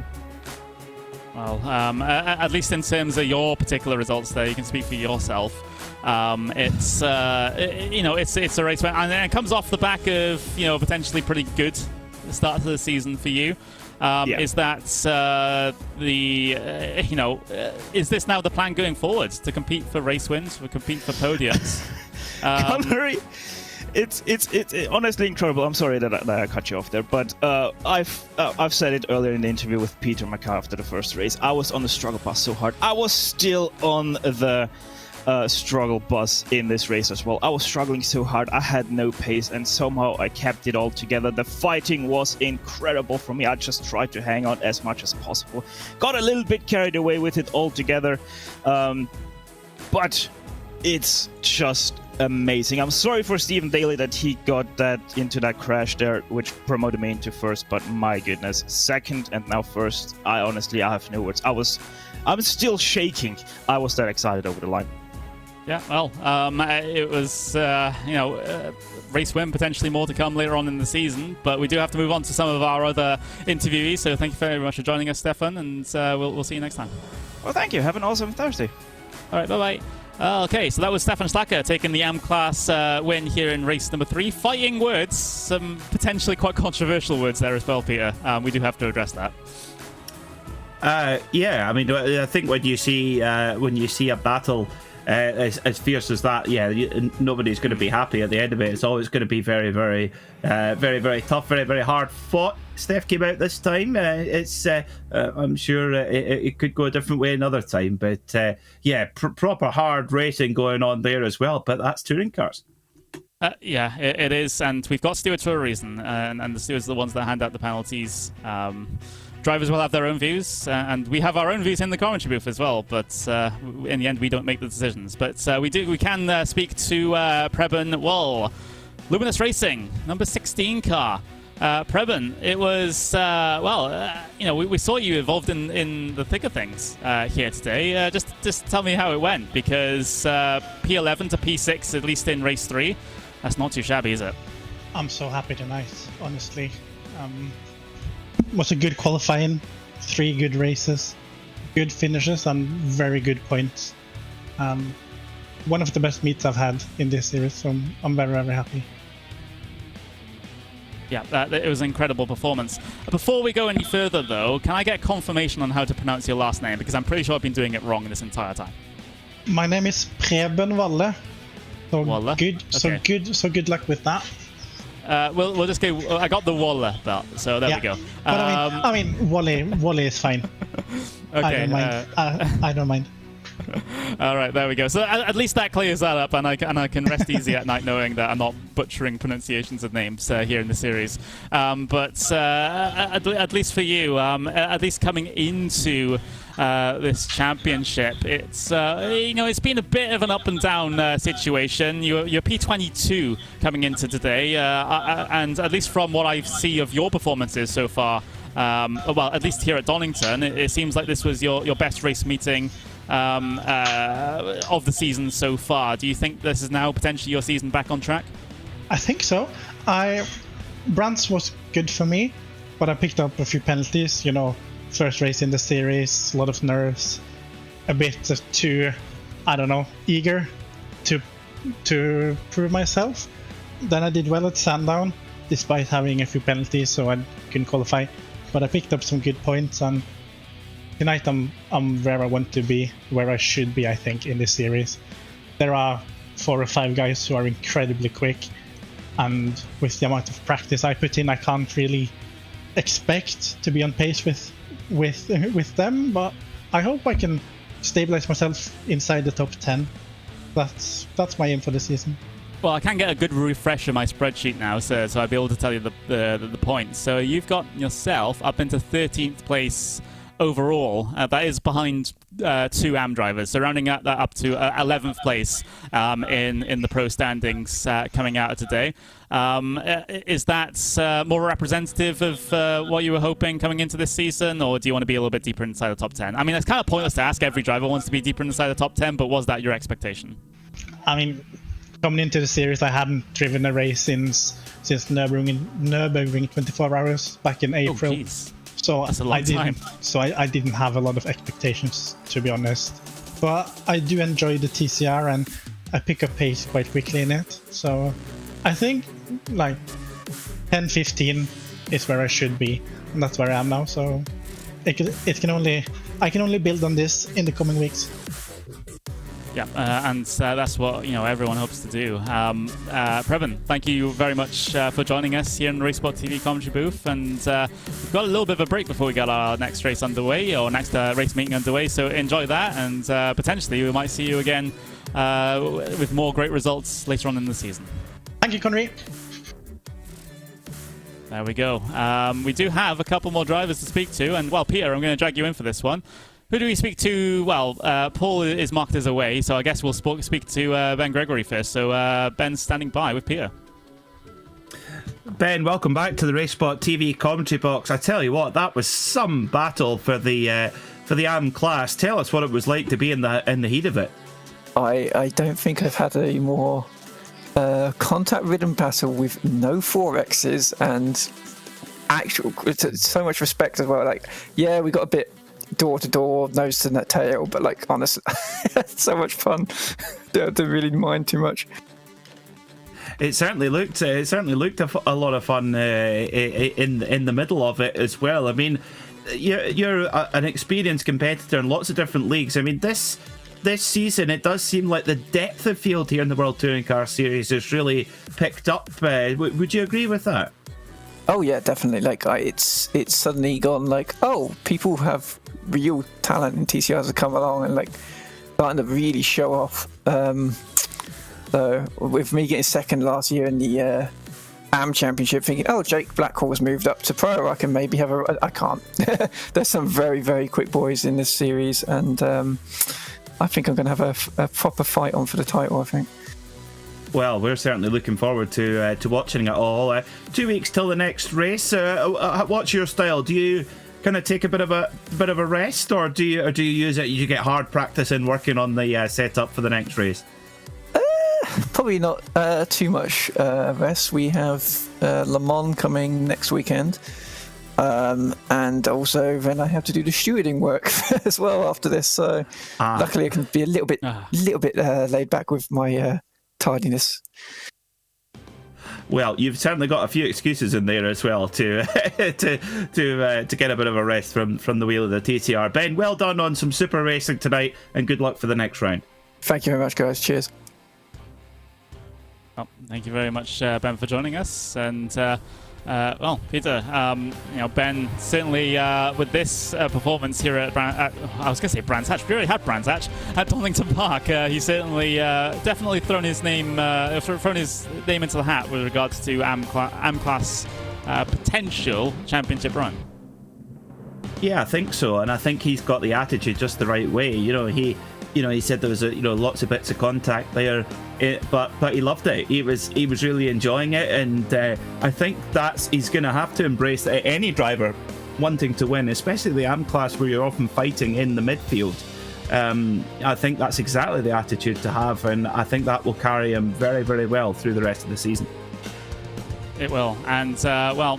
There we go. I think Paul Smith, well, he still has himself deafened and muted, so I don't think he's going to be joining us here at the end of the broadcast. But what a great affair that we've had here at Donington Park. But we head stateside for our next event. It's going to be in 2 weeks' time, in fact. A little bit of a break for these drivers at the start of this season to get themselves refreshed and reinvigorated to head to Watkins Glen. That's going to be a fantastic event. I can't wait to see how these cars race around there. Should be a whole bunch of fun, like the past 3 race meetings have been already. My name is Connery Manick, and I've been joined by the wonderful Peter Mackay for this World Touring Car Series broadcast here on RaceSpotTV. We'll see you in 2 weeks' time as we head across the pond. Bye-bye.